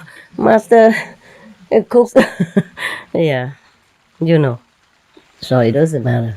Iron woman. That probably helps. Where are we? I don't have bears, so normally the Indian gurus they grow bears very long. When they're talking, I saw them. So I grow my hair so to also do it, you know. So it looks like I have something. Hair is hair, you know. I mean, it doesn't matter where it grows, right? I have some, and long. Yeah, and golden also, you know, like the old wise person. All right, so you know, right? Yeah. Even that didn't wake him up. Very good. He is enjoying, so it's okay. You enjoy yours, he enjoy his. Huh? Don't be jealous, huh? He's probably gone up to this kind of heaven. Yeah. For the 33 youths, Eravana created 33 vessels, each 2 or 3 quarters of a mile round. You know. In the center of all, Iravana created for Sakka a vessel called Beautiful. It was 30 miles in circumference, and above it was a canopy. There arose banners a mile in length, made entirely of the 7 precious stones. And from the lower edge of each banner depended a row of tinkling bells. You don't have to turn the camera away, people still can hear.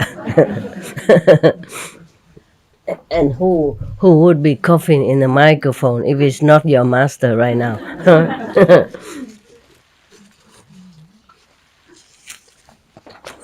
Don't worry, I'm not embarrassed. I'm too old now to be bothered about such things. Yeah.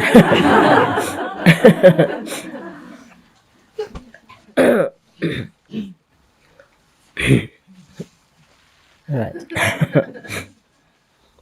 My God, they keep describing such a mouth-watering word, and we sitting here on the floor, getting wet today under the rain canopy, under the canopy of plastic canvas, yeah? And all your thorns have been wet, soaked through. I saw them hanging on the balcony, and it won't dry until maybe 3 days, yeah? If the sun comes out at all, huh?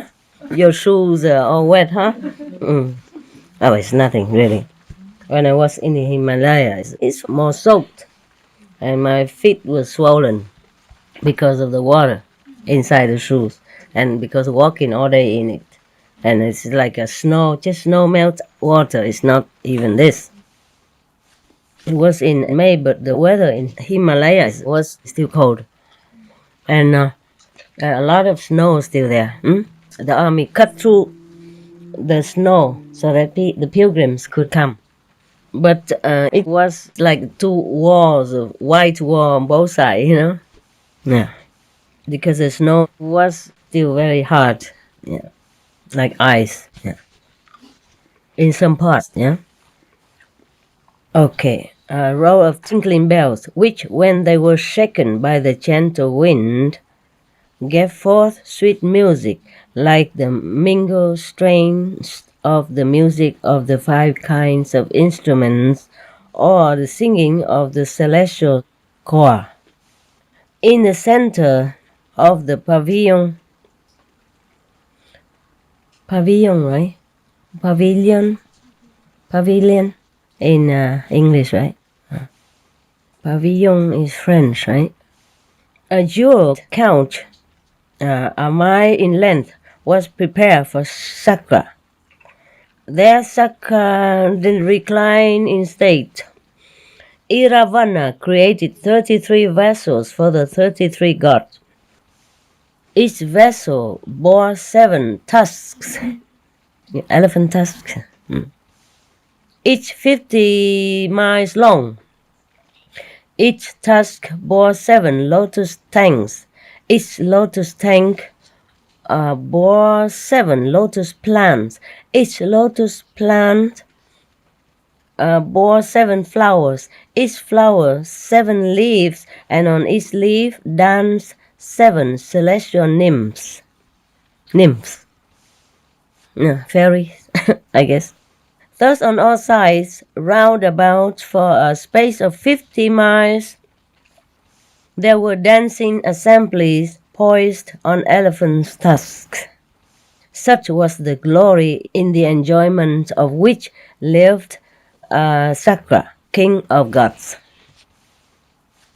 When goodness, the first girl, died, she was also reborn there. And at the same time, there came into existence goodness. The meeting hall of the gods, 900 miles. I didn't cough in my cave, so I thought I'm okay to come. Sorry. Probably after talking, and maybe dry air or something here. And it irritates the throat. Where are we now again? My God. I keep interrupting myself with joke or with a cough. And you probably wonder when will I finish the story ever. You want me to finish quick? Okay, Saka survived his wife and condensed within himself. I've been born and okay, finish. You want that? No? Okay. Okay, you are the boss. The guest or the boss. They say so in India. Keep interrupting myself with joke or with a cough. And you probably wonder when will I finish the story ever. You want me to finish quick? Okay, Saka survived his wife and condensed within himself. I've been born and okay, finish. You want that? No? Okay. Okay, you are the boss. The guest or the boss. They say so in India. But when I was there, I wasn't treated like the boss. No, I work for whatever ashram I went to. I just like to. Everybody loved me, including the guru and his wife and all his drivers. They always tried to come and hug me, and I always tried to run away. Yeah. You don't treat a guest, you don't treat a visitor like a boss if you're wanting to hug her, right? No. So that's not a treatment of a boss. Okay. So I wasn't a boss in India. I'm not complaining. I'm just telling you. 900 miles in extent, the meeting hall of the gods. The most charming of all places in that heaven. Here on the 8th day of the month, the Dharma is preached. Probably a master came, or one of the master's Dharma body, yeah? Transcendental body. Was in different places. And on the 8th day of the month, the Dharma is preached. Even today, when men behold a charming place, they would say, it is like goodness, the meeting hall of the gods. When Joy died, she also was reborn there. And at the same time, there came into existence a lotus tank called Joy, or because they have such a merit, They were helping with the hall and offering things for the people. So when they're born in heaven, as soon as they were born in heaven, these precious things, halls and lotus ponds and, adorning heaven, just appear together with their rebirth in heaven. The lotus tank called Joy was appearing at the same time. 500 miles in extent. Oh, less than the goodness, nah? Almost half. Yeah. Half of the length of goodness. Maybe goodness was the first one to think about it. Or maybe she offered more, the most essential things. When Thoughtful died, she also was reborn there. And at the same time, there came into existence Thoughtful's creeper grove, 500 miles in extent. There they conducted the gods whose prognostics have appeared, till they are overcome by confusion. But when Wellborn died, she was reborn as a crane in a certain mountain cave. She offered nothing, right? Did not even try, even think that she would, possess all this. Because Prince Magha will marry her.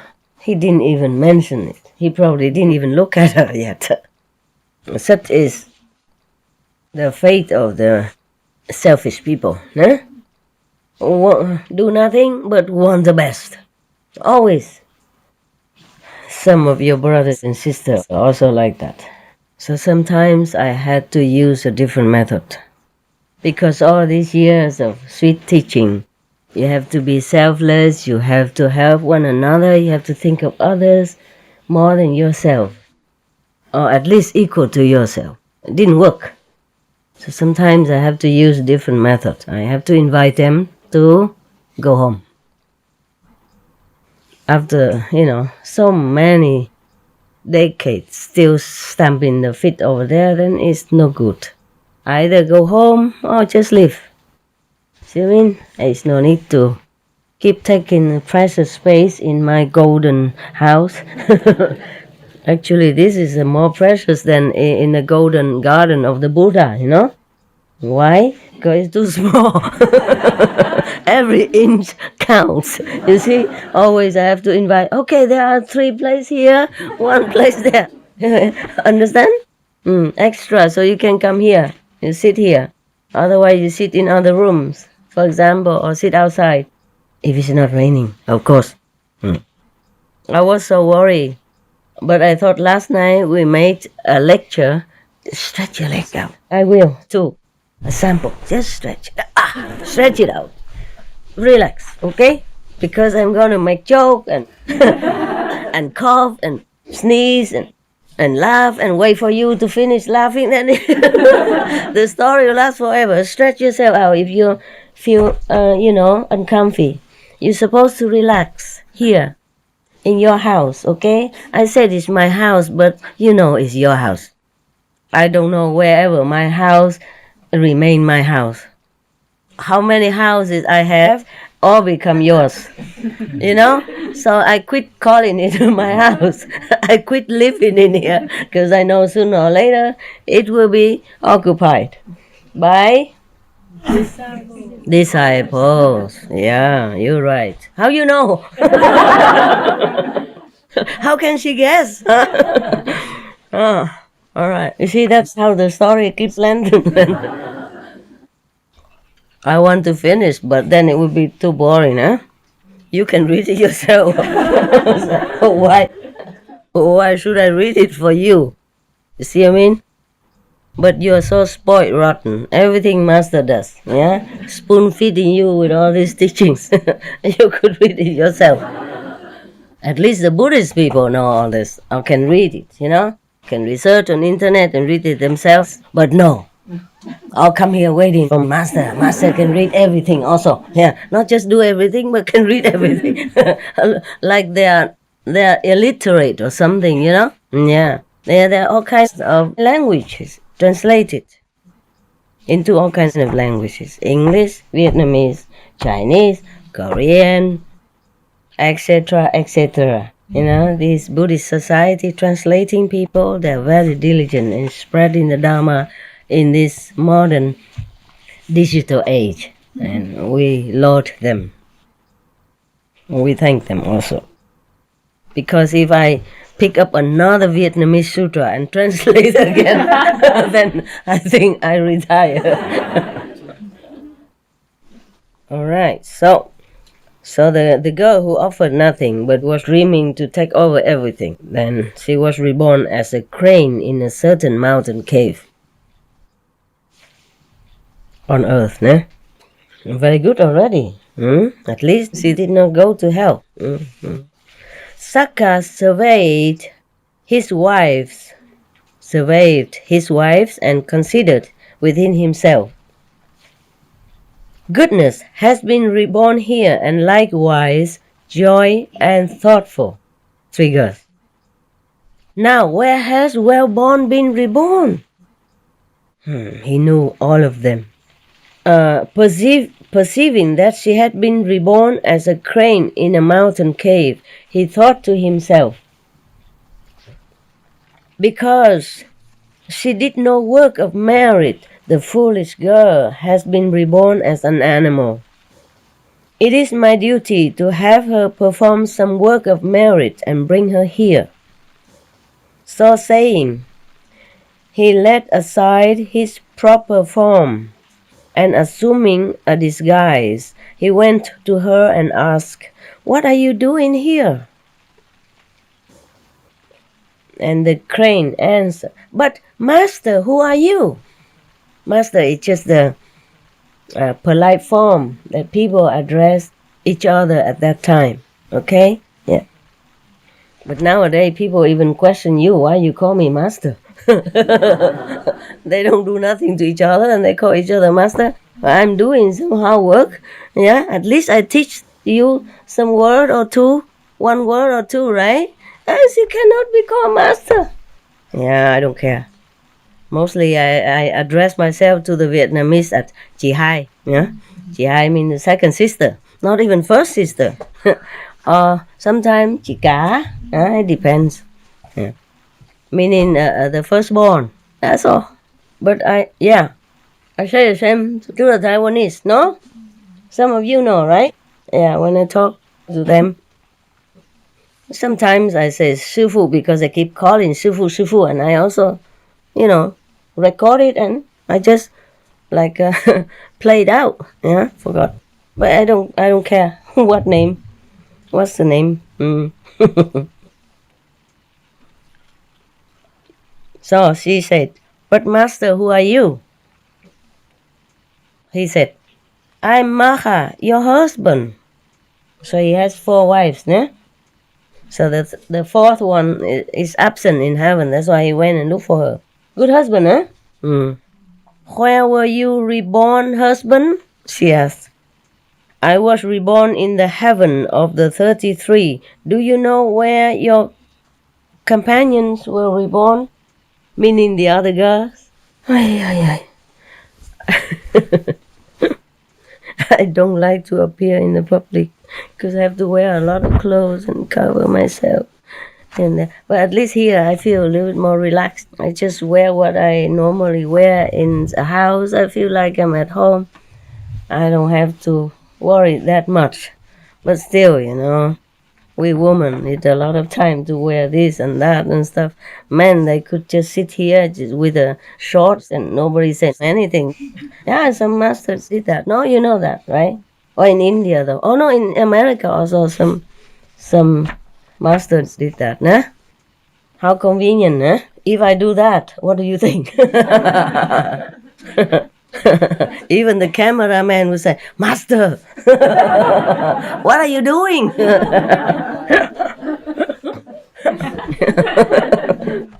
There was a film, a French film, I think. I don't remember a French film or not. The title says, "My wife is an actress," So in one of the films, the director or the script and the director demanded that the main character woman has to strip. Yeah, she refused. After they keep etching, she said, "If all the staff go without clothes while doing filming, working, whatever around here, then I'll do it." She thought nobody would do it. Everybody did. But it's not like nudist theme or anything. They cover, like a woman would wear her, these kind of bag. What you call that? Huh? The bag that you wear on the waist. You put your money, ID card, and all that. Huh? There's a special name for that bag. I also have it sometimes. Like a belt, but there's a bag in the front. Huh? A pouch. Yeah, she's wearing in the front like that. And then she's slinging something around here, equipment, camera. And the man also does similar. So I just saw it's supposed to be done, but nobody saw anything. It's a cheat. You know what I mean? It's funny. So it's like that, no? So it look okay, you know. And they especially film with the angle, you know, that you see nothing. Everybody was going to see that film for something, and then they saw nothing. Just pouch and bells and camera. You know what I mean? Yeah. Or hearing stuff that hang all the way down here. A muff, ear muff, you know, hanging, whatever, yeah? So then, of course, the main actress had to. But it's so funny. It looked funny. Everybody goes slinging things around. That thing, you know, just slinging around. It looked very funny. It's supposed to be a funny film also. It's really funny. Why did I talk about that? Where were we before? Okay, now. So the husband asked, you know, the Sakka god asked her, do you know where your companions were reborn? No, husband, I do not. Normally you say, no, darling, or sweetheart. No, husband. But it's just a translation of the old time talk. So the Sakka, you know, her husband, said, they were also reborn in the heaven of the 33 as my wives. Heavenly God has wives? Wow. Then it's good. So nobody's scared to go to heaven now. You guys like to go there, huh? Even 4 wives. Cha. The women don't like that. The men do. But I don't know if they're doing anything up there, you know? Probably just the names, the position, huh? All they do? Anybody know? I never check on these things. Probably similar in different ways, yeah? Some sort of mimic from this world, huh? Sensual, heaven.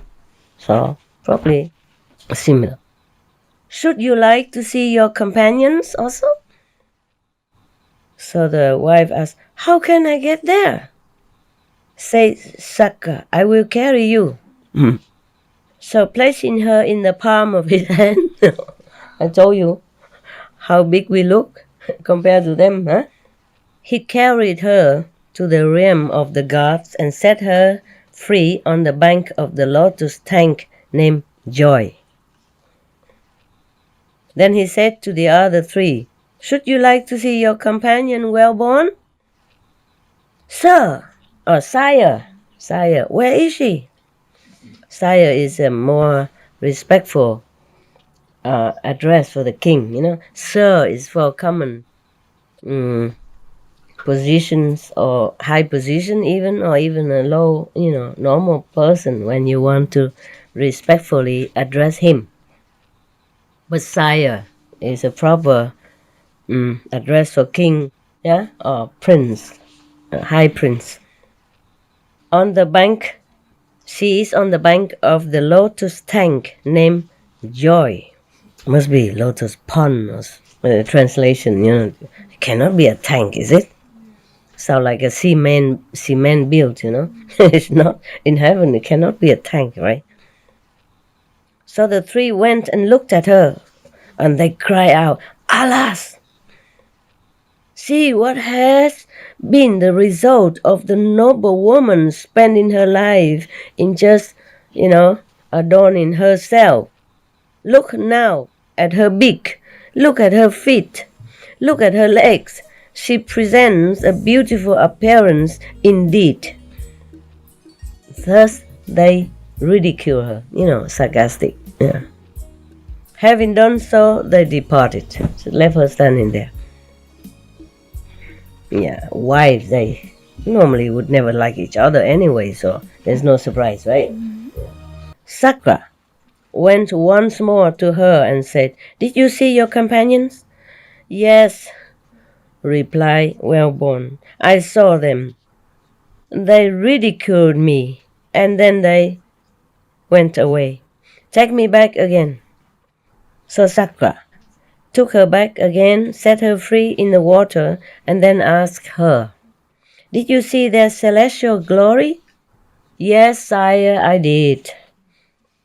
She didn't call him husband anymore. She's also sour. Yes, sire, I did. You also should employ such means as will enable you to obtain rebirth there, like them. Sire, what shall I do? Okay, if I admonish you,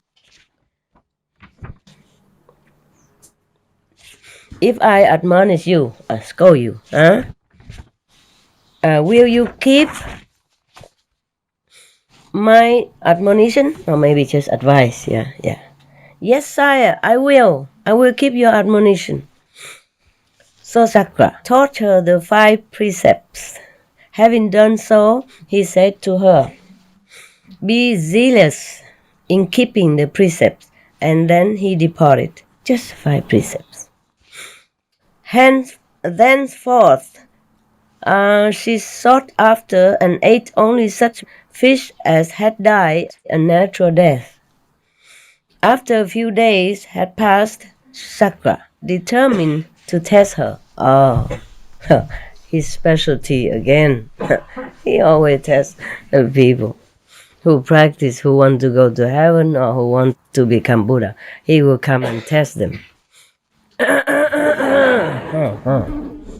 There you go. Don't copy me, huh? Copy everything else except my cough. So he went, and taking the form of a fish, lay down on the surface of the sand, pretending to be dead. When she saw the fish, thinking that it was dead, she took it in her beak. Just as she was about to swallow the fish, it wriggled its tail. The instant she discovered the fish was alive, she released it in the water. Sakra waited a little while and then lay down before her on his back once more. On his back? And then lay down before her? Okay. He lay on his back in front of her. Again, thinking it was a dead fish, she took it in her beak. But just as he was about to swallow the fish, it moved the tip of his tail. So immediately, she knew it was alive and let it go in the water. When Sakra has thus tested her 3 times, this was not a difficult test compared to the thing he did to the Buddha. No? No, gruesome. But you missed all that. Huh? You probably have to wait until they upload, download, and, cut, edit, and do all kind of things before you can see it. Okay, he tested her 3 times. And then he has satisfied himself that she was keeping the precepts faithfully. He revealed his identity to her and said, I came here for the purpose of testing you. You are keeping the precepts faithfully. If you continue thus faithfully to keep them, before long you will be reborn as one of my wives. Be heedful. Having spoken thus, he departed. So, this is true love, huh? It lasts long. It lasts from earth to heaven as well. Yeah? But the love that we profess sometimes to each other here on earth as couples, sometimes it won't last. Because we go separate ways afterward. If we don't look in the same direction, if we don't do the same good deeds, then no matter how deep the love you think you have for your partner, it won't be deep enough. Yeah. That's why sometimes the husband or the wife tries to hinder his or her life partner in the spiritual practice. They don't know they're doing wrong to themselves. If they really love to have his wife, her husband forever, then they should help in that. So the husband or wife goes up very high, and they also will go up high together, and they stay longer together, even in heaven. See, you still can stay together here, husband and wife, né? Yeah. Even maybe they don't have any of the bodily sensual pleasure anymore like we do here, but they have company. They have each other's company. And most of the practitioners prefer that also. Eh? Besides, after marrying for many years, you're just like friends. That's what they have in heaven. Friendship. Being a sakra, he could have any wife he wants. Yeah, he doesn't have to come back for his wife like this, the rotten one. Yeah, he could just pick up any human even, or any astral beauty, and use his power like this to bring her up in no time. You can adopt. If you are like in the second heaven, and you want to extend your family, and you can gather all your friends all together, make a circle, and, using your power and extending the light and making it like a ladder. And then you pick up that person to come up to you. And she has to be clear and clean, purified for a little while, and then, hopla, together. Yeah, like a family. And that's how they adopt in heaven. If the person is not meritorious enough, don't have enough good deeds, they can use this way, many powerful lights together, and then pick that person up. It's like we adopt a new family member here on earth, Yeah.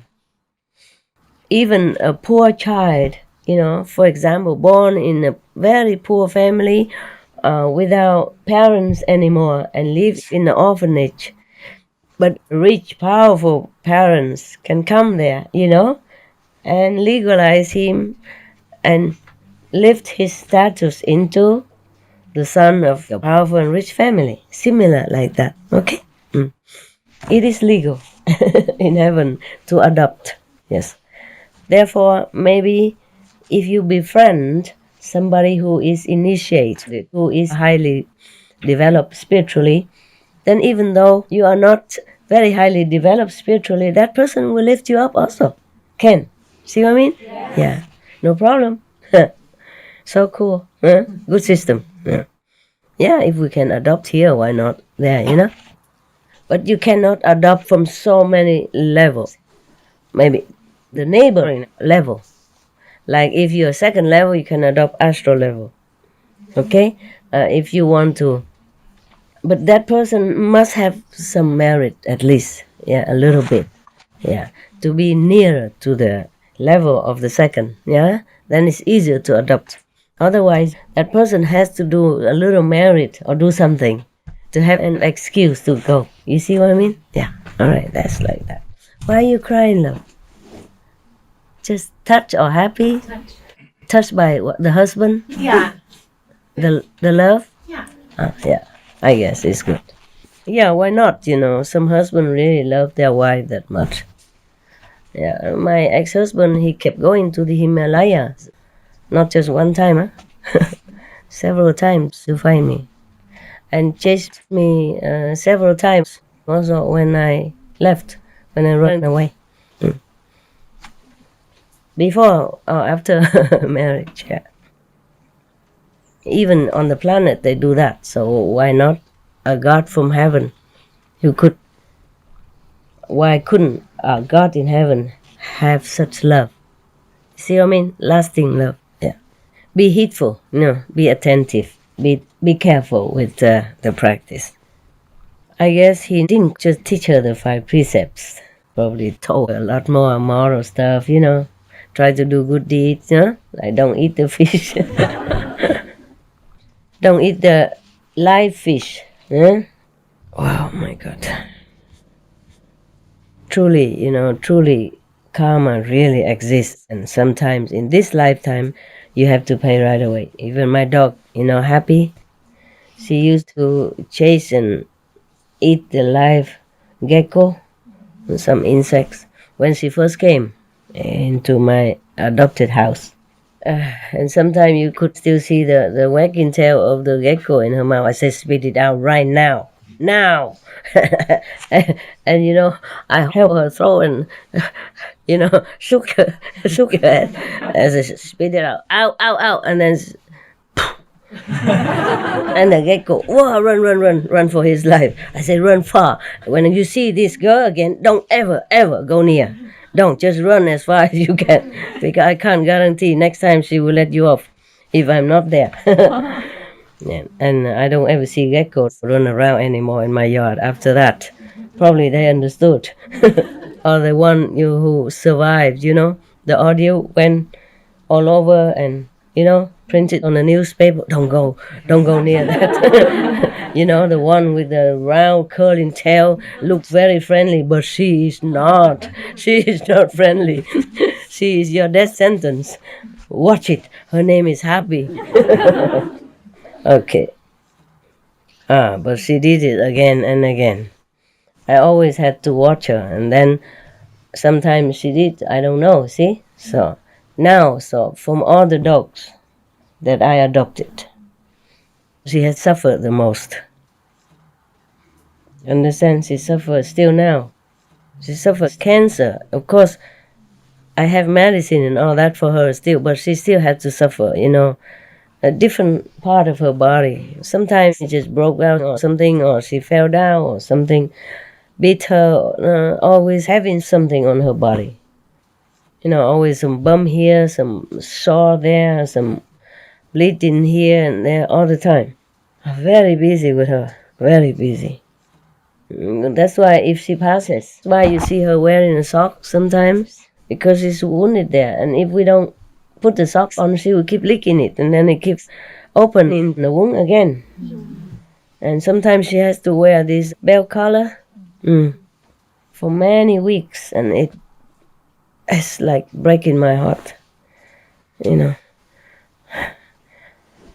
And she's constantly, ever since she became older, the karma caught up with her, and she's constantly suffering.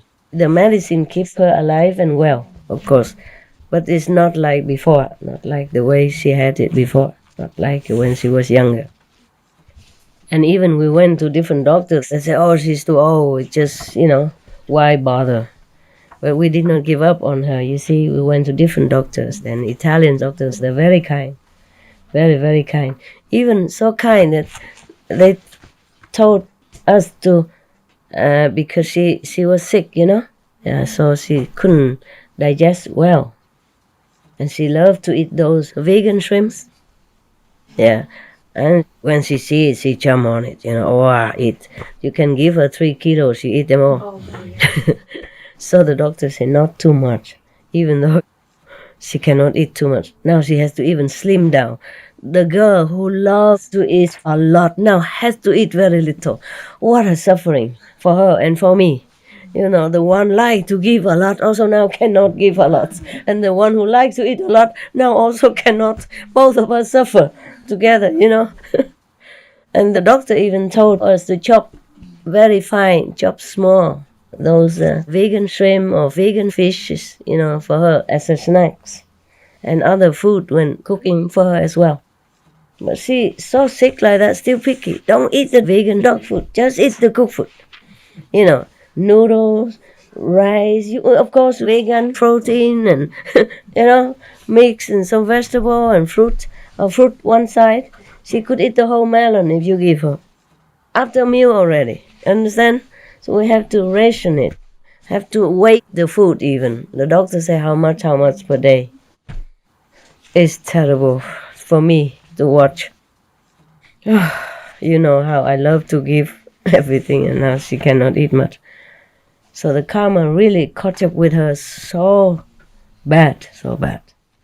Yeah, they say even the doctor was so kind. She's lucky, If it's in another family, sometimes they just put her to sleep. Many families do that because they listen to the doctor. They say, oh, what for? She's old now. And if she has cancer, she's suffering. Don't bother, just, end her suffering and your suffering. And it's so easy to hear. And then just one injection, gone. You understand? Just like that. But we didn't give up on her, If it's your family member, you will go to the end of the world to find a remedy until you cannot find anymore. Yeah? You will turn heaven and earth upside down to find something to save your family member, no? If you love somebody, you do that. So she's still alive. The doctor says normally she would die in 6 months. Oh, it's more than a year already. Still wagging tail and wanting food. Give me. Yeah. She's very skinny now. Very skinny. You can see her stomach very thin now. Before, when she walked, the fat on both sides was flapping like wings. I used to call her gorditita in Spanish. Yeah, gordita, but she's small, so I say gorditita, just to mild her up a little bit. Gordita means fat, so I call her gorditita. Because when she lie down, the fat on both sides flap out like an extra blanket. And when she runs, it runs with her. Yeah, it's like an angel's wings. Yeah. And now she's so skinny, so very small and very, very slim. It's terrible for me to watch. I keep always asking the doctor, can she eat more now? Not yet. Okay, let's go back to India. In heaven. We stay on earth long enough. Stay even in the dog kingdom. Now we go up. He said to her, for the purpose, of testing you, you continue this way, then you will be reborn in heaven, and we will be reunited again. Yeah, husband and wife. Be heedful.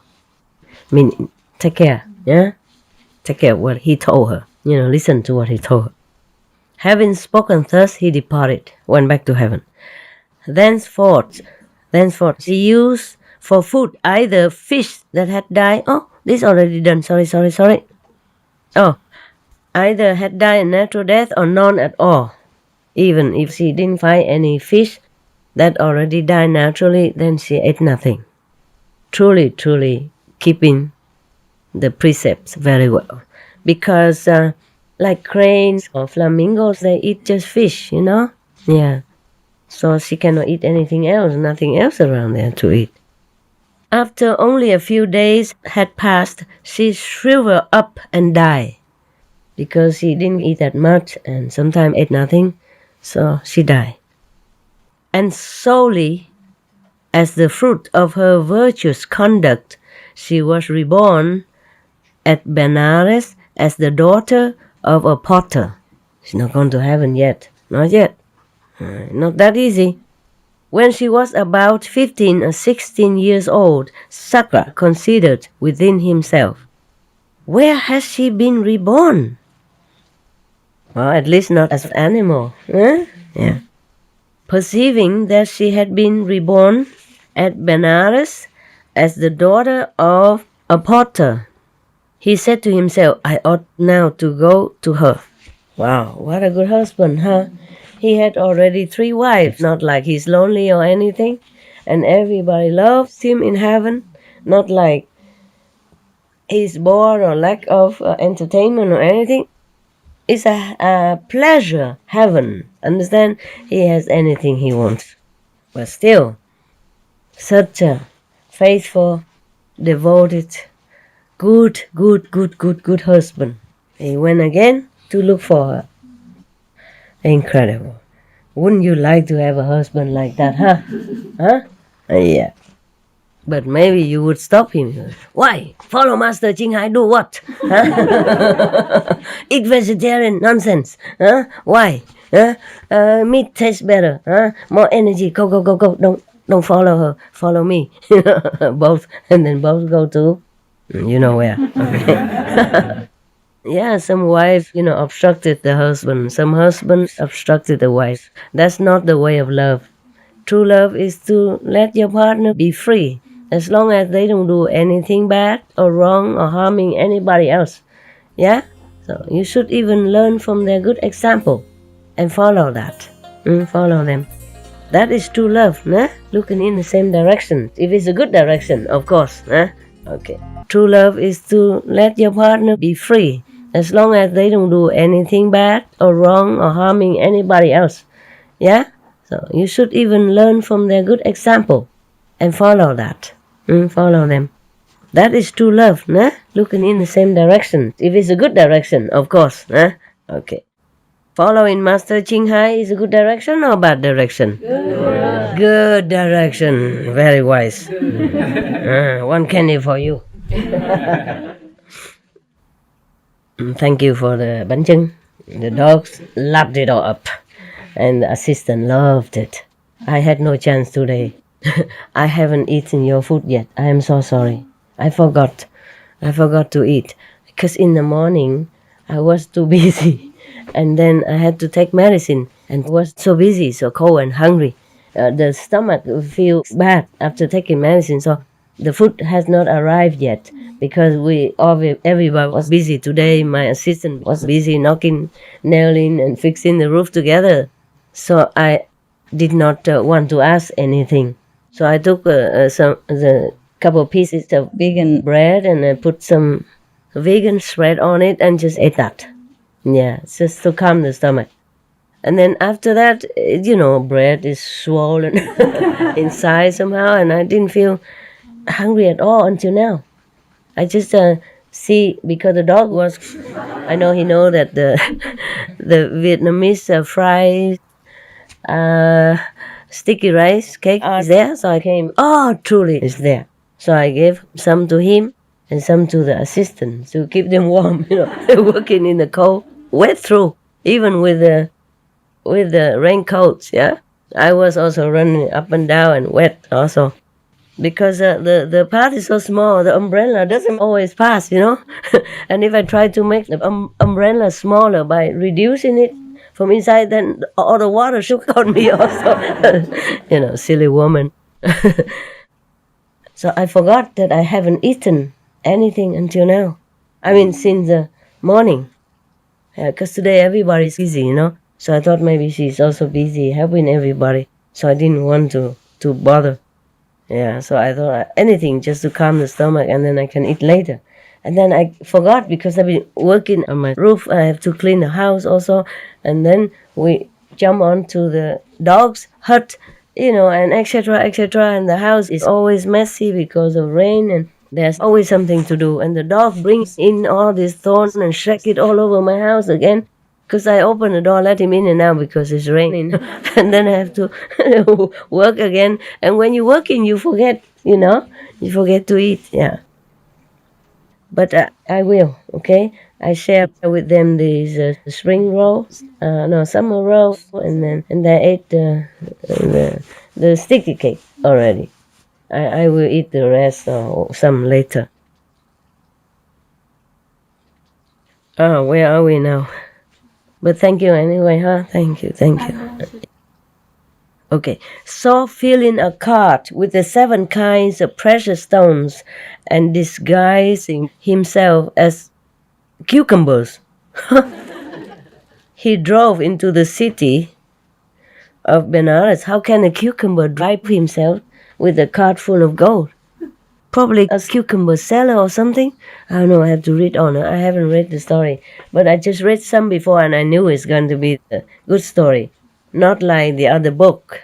I read most of the stories before I read it to you. I choose. Because I read some, they're so gruesome, so I didn't want to take a chance, Therefore, I read most of all the stories I read to you. This, I have not had a chance yet. It's new. And then I was sick, I don't feel like reading much. So I didn't check, but I knew it's going to be a good story because I just read some, I was just turning the pages knowing that it explained to people what kind of precepts you keep and what kind of merit you have and how a charitable deed will bring you a heavenly fruit, heavenly birth, yeah? Etc., etc. So I knew it's going to be a good story, so I didn't have to check it. So I don't know why filling a cart with 7 kinds of precious stones. No. The stones, precious stone disguised as cucumbers. Not him. He drove into the city. Sometimes I didn't write it very clearly, Yeah. He drove into the city of Benares. Come, get cucumbers, he cried loud as he entered the street. But when people came to him with coins in their hands, he said, I do not part with my cucumbers for a price. He said, come get cucumbers when people came to buy it himself. On what terms do you part with them then? They asked. I give them to the woman that keeps the precepts. He replied, Master, what do you mean by precepts? Are they black or brown or some other color? How wise, huh? Imagine people didn't even know what precepts are in that day. Many people still don't know nowadays, huh? Yeah. Sometimes they think they're Christians or they think they're Buddhists, but they don't really keep precepts. Because if you do keep 5 precepts only, then you don't eat animals, because thou shalt not kill, thou shalt not harm others. And if you eat the fish or the animals, that means you're harming them, either directly or indirectly. Because if you don't eat, people don't kill for you. Huh? So he just taught his wife the 5 precepts, and she kept them. So she didn't eat any live fish, you see? Yeah. Now, so the Sakra, in the form of a vendor, said, you don't even know what precepts are? Much less will you keep them. I will give my cucumbers to the woman who keeps the precepts only. Yeah. Master, we know there is a potter's daughter who is always going about saying, I keep the precepts. You will give them to her. Go give them to her. The potter's daughter said to him, very well, master, give them to me. So Sakra pretend he didn't know. He said, who are you? She said, I am a maiden that has never failed to keep the precepts. The moral conducts. Sakra said, for you alone have I brought these. And driving his cart to her house, he presented to her, in the guise of cucumbers, celestial treasures, which could not be taken away by others. And making his identity known to her now, he said, here is wealth sufficient for you to live on. Rich husband and loving husband. Keep the 5 precepts unbroken. Continue, please. He said that, and then he departed. Is it really unconditional love, ne? Not that like he liked to linger there to, because he needed her, or stay around with her because he's lonely, or he really needed her, anything.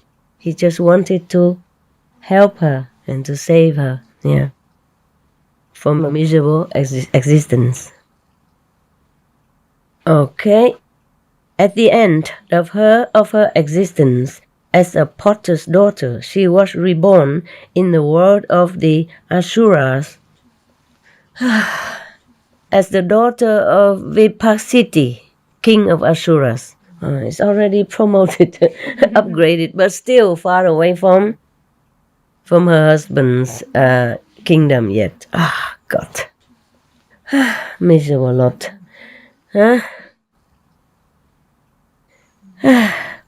But the king of Asuras, Vipasiti, was the bitter enemy of her husband Sakra.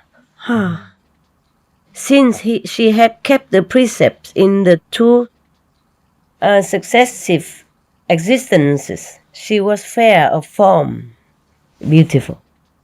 Her skin was of a golden color, and she was endowed with beauty and comeliness, the like of which had never been seen. Vipasiti, king of Asuras, said to all the Asura princes who sought her in marriage, you are not fit to marry my daughter. He said to all of them. Yeah, typical father, no? Yeah. But also she was so beautiful, too beautiful. Having thus refused to give her in marriage to any of the Asura princes. He said, "My daughter shall choose for herself such a husband as she sees fit." Wow, very liberal father, huh?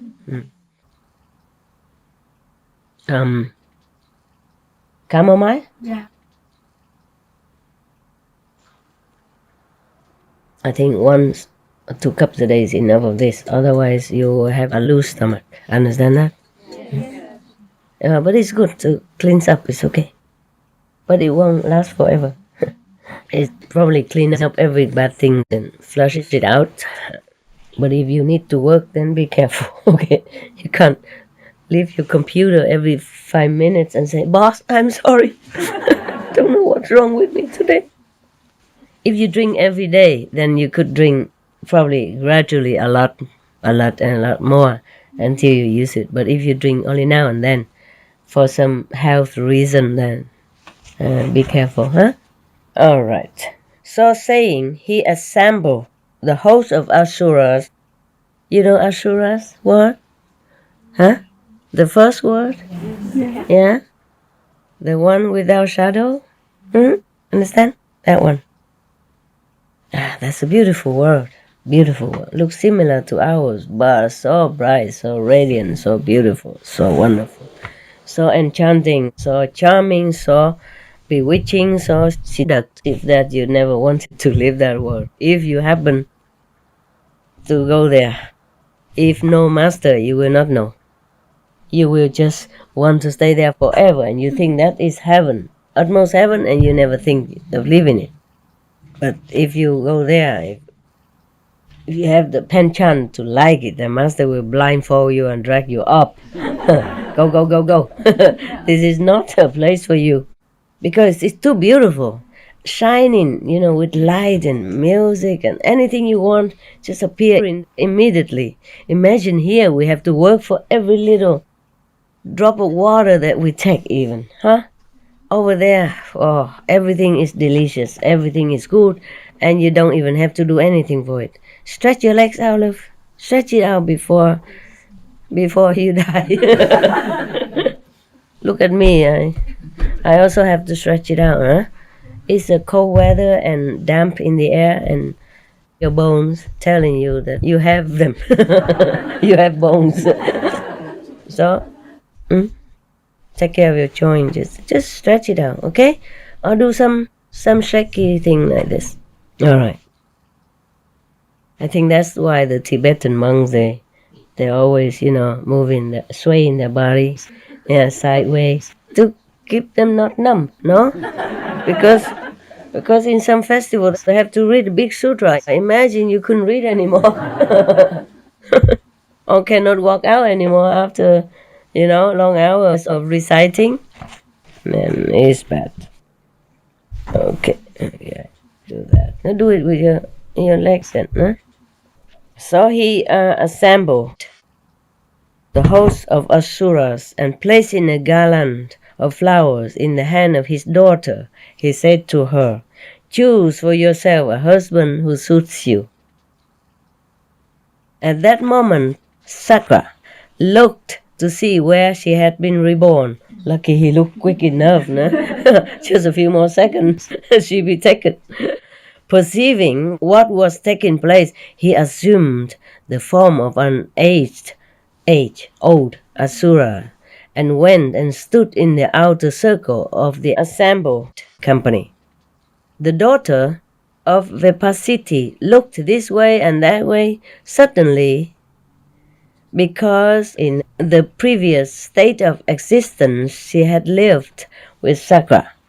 She was overwhelmed as by a mighty torrent by the power of the love for him, which sprang up within her.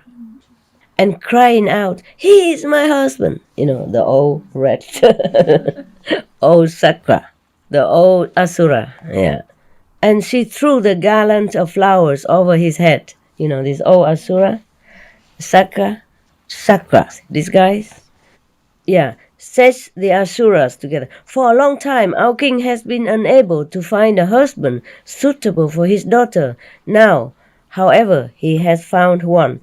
This fellow is old enough to be his daughter's grandfather. Sarcastic, old enough to be her grandfather. And they departed, hanging their heads with shame. Yeah, lost it all to an old man. Yeah, some people like old woman, old man. Yeah, that's why sometimes young men marry older woman.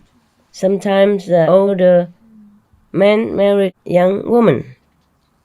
But it's more often the latter than the first, right? We women, after 4, 5, 60, we don't feel like marrying anymore. But men, they still like. Just put a denture on and go on. Sakra took her by the hand, cried out, "I am Sakra," and flew up into the air. The Asuras exclaimed, "We have been fooled by old Sakra," and started up in pursuit, chasing him. Matali, the charioteer, brought up the chariot called Chariot of Victory and stopped by the way. Thereupon Sakra assisted his bride to mount and set out for the city of the gods. Now, when they reached the forest of silk cotton trees, the Garuda fledglings, hearing the sound of the chariot and fearing they would be crushed to death, cried out. When Sakra heard their cries, he asked Matali, "What are they that are crying?" Even the god doesn't know everything. The god of the gods. So you can see, it's a lower heaven, huh? Yeah. The 5th level heavens know everything, of course. Huh? The higher they go, the more knowledge of everything. Even mundane knowledge. Yeah, they know everything.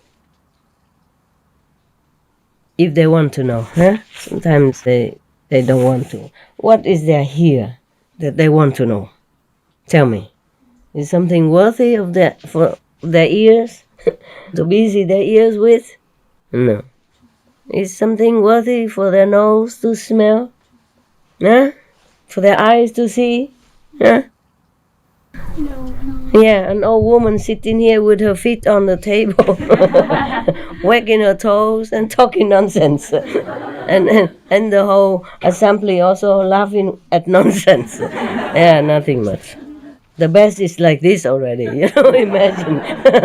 Imagine the rest. How would he like to see anything? No, I'm just joking. The gods are listening. Whenever we have a lecturing assembly like this, they always come around. Yeah, they love very much. They love this kind of talk. More than humans. They appreciate it more because they truly understand the power of the spoken words of the sutra and of whoever respectfully recite it. Yeah, not necessarily even a high master. They like it because it makes them feel elated, happy, and extends their merit so that they can live even longer in heaven. They can stay as a god longer.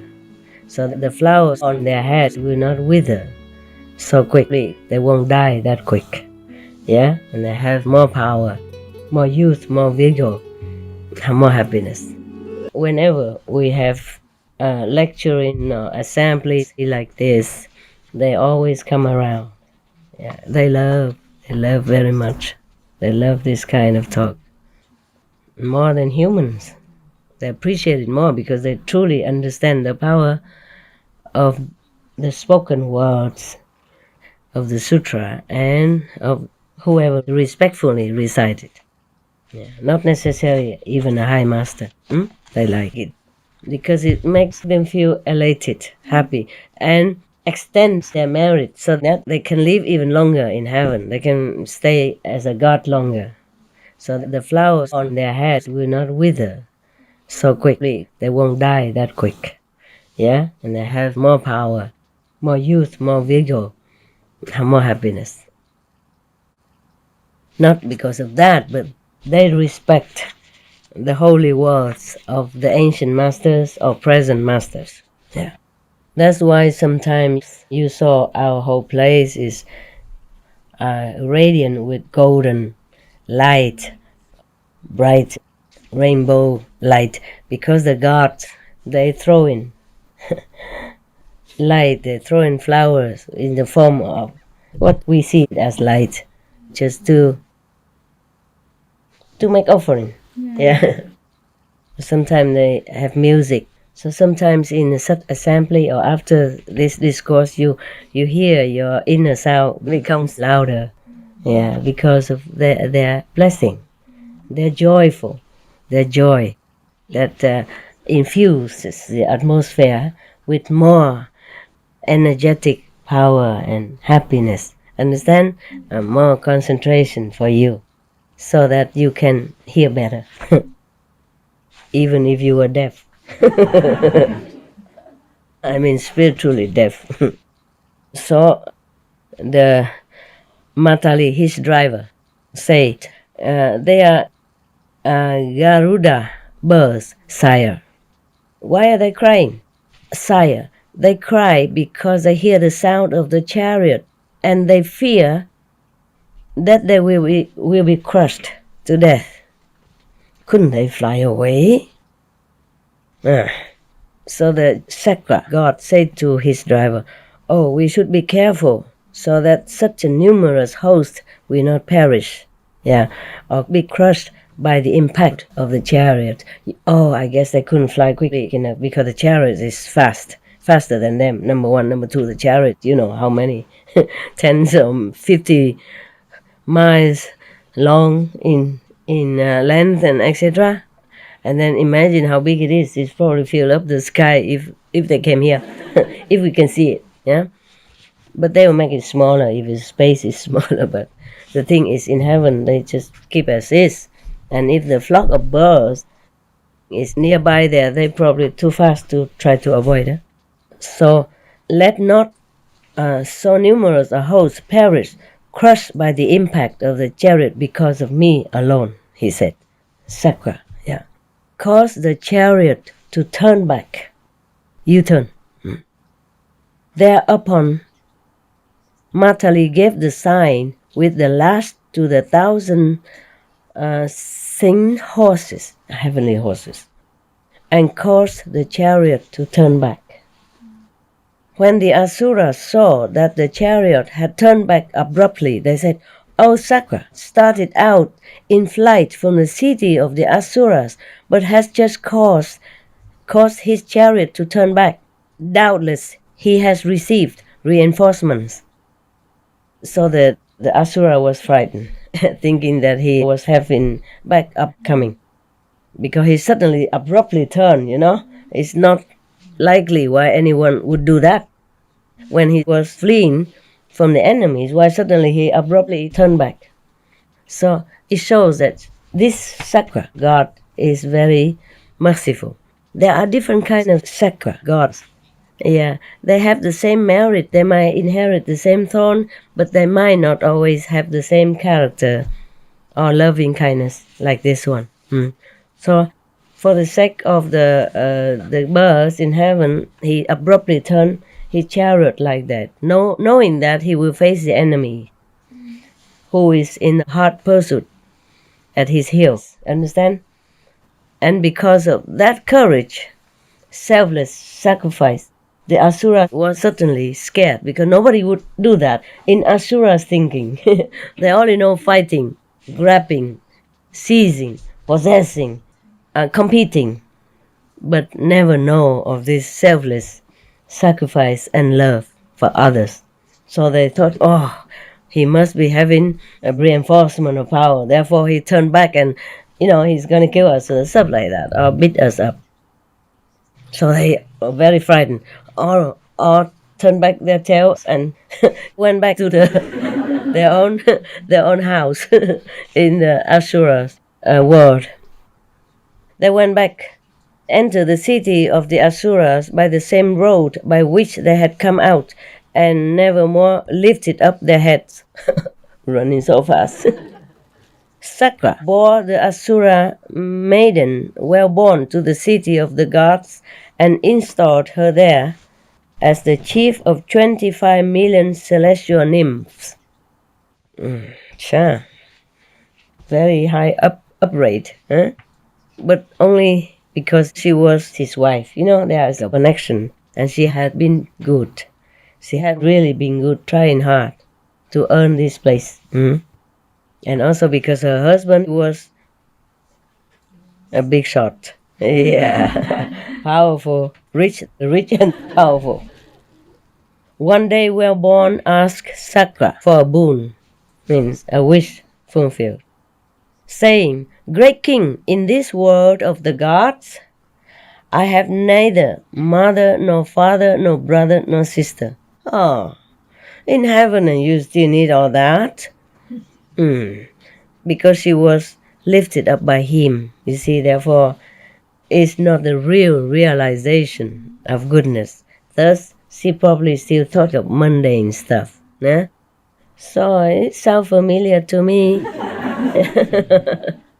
People come, to retreat, but, yeah? Oh, okay, you know already, so I don't tell you.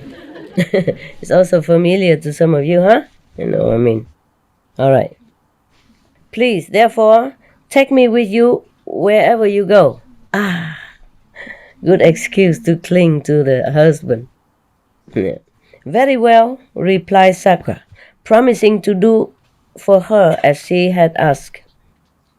Thenceforth, when the tree that is called Pine Trumpet Flower blooms, the Asuras cry out, "Now is the time when our heavenly coral tree blooms," and straightway they sally forth to attack Sakra. Therefore Sakra posted a guard to defend the Nagas in the sea below, and likewise afforded protection to the Supanas and the Kumbhandas and the Yakshas, and likewise to the 4 great kings.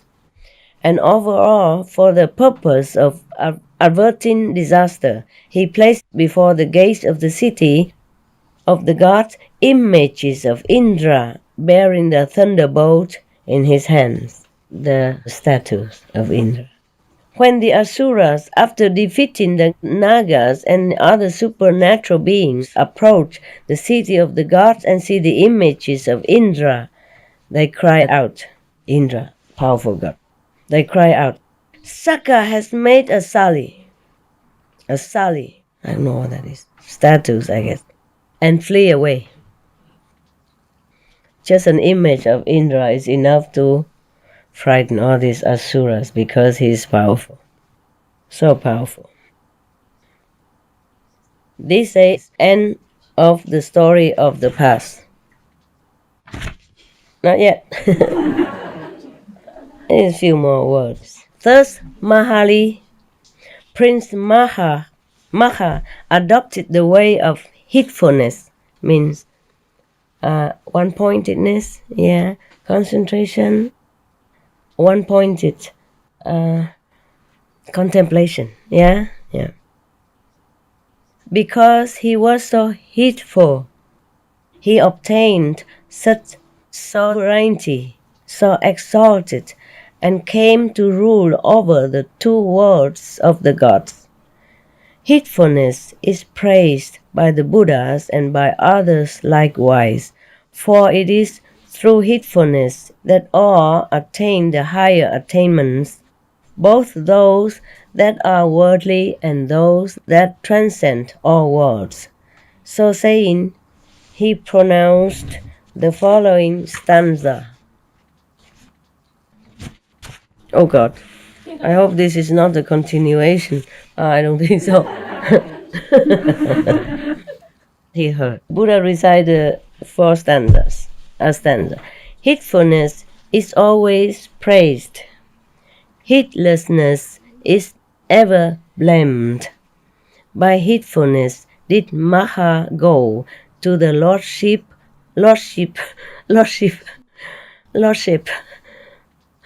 of the gods. I almost read like lost sheep. I mean, it's always similar, and I'm tired also. Okay, it's the end. I mean, whatever, if it's not the end, I end it here.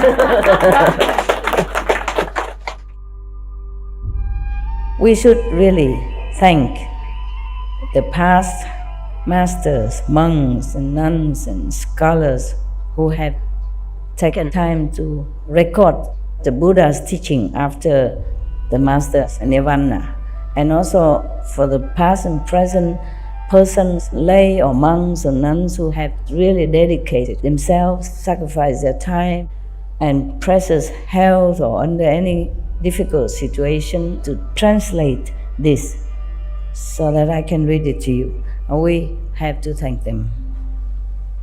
And may they be blessed forever by all the Buddhas, past, present, and future. May their merit be immense. May they be liberated forever. Thank you. Okay. Very good. Yeah. Any questions? Any questions? About any questions? About anything? I mean, spiritual things?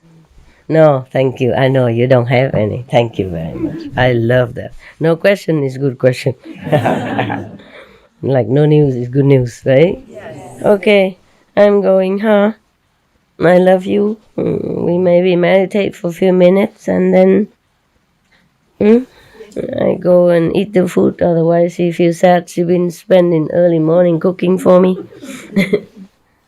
And if I don't eat. The other day, you cooked for me early because I asked, remember? Because I didn't eat very well for a few days. So I thought if I eat hot food, because you told me, Master, you don't know. If you eat hot food, it tastes better. You don't always leave and eat cold all day like this. So I thought, okay, maybe she's right. Today I asked her to cook and I will eat right away. And I was waiting for the attendant. And I was asking her, is the food ready yet? After 10 minutes, I asked. She said, not yet. And I said, okay, never mind. Never mind. And I didn't even know. And when I woke up, it's many hours past already, and the food's gone cold again. Sorry. I did try. I did listen to your advice, and I did try. But just waiting for 10, 15 minutes, I collapsed meanwhile. I didn't know anything, truly. So I ate cold again. So maybe it's just my destiny to eat cold. Even if I try, I can't. All right, huh? Yeah. But I told you make it simple. Yes. But you always... No, you make more than what I asked. I say just some spring roll and don't even need salad because I have some salad left over. No, you made bigger bowl of salad. New. Of course, she's kind. She think, why Master have to eat old and maybe rotten here and there. So she made a new salad. And by the way, just a little more fried sticky rice, it won't hurt her. And by the way, just a little more soup, it won't hurt her either. And by the way, Actually, I make it in 10 minutes, but she had to wait for something else. Oh, yeah? Yeah. Okay, I don't know, more or less. And then, this is the thing. Yeah, this is my destiny, I told you. Nhiều khi đi nó cũng hơi không ổn nha. Để nằm xuống là luôn rồi á. Không sao đâu, chết chóc gì đâu. Đâu mà có phước báo lớn như chết lẹ vậy, hiểu chưa? Thôi quý vị. Thôi, I go nha. You meditate, okay? I will meditate, okay? I need to go take something for the stomach. I feel sour. Cảm ơn quý vị nha. Cảm ơn mấy doctor, mấy bà bác sĩ.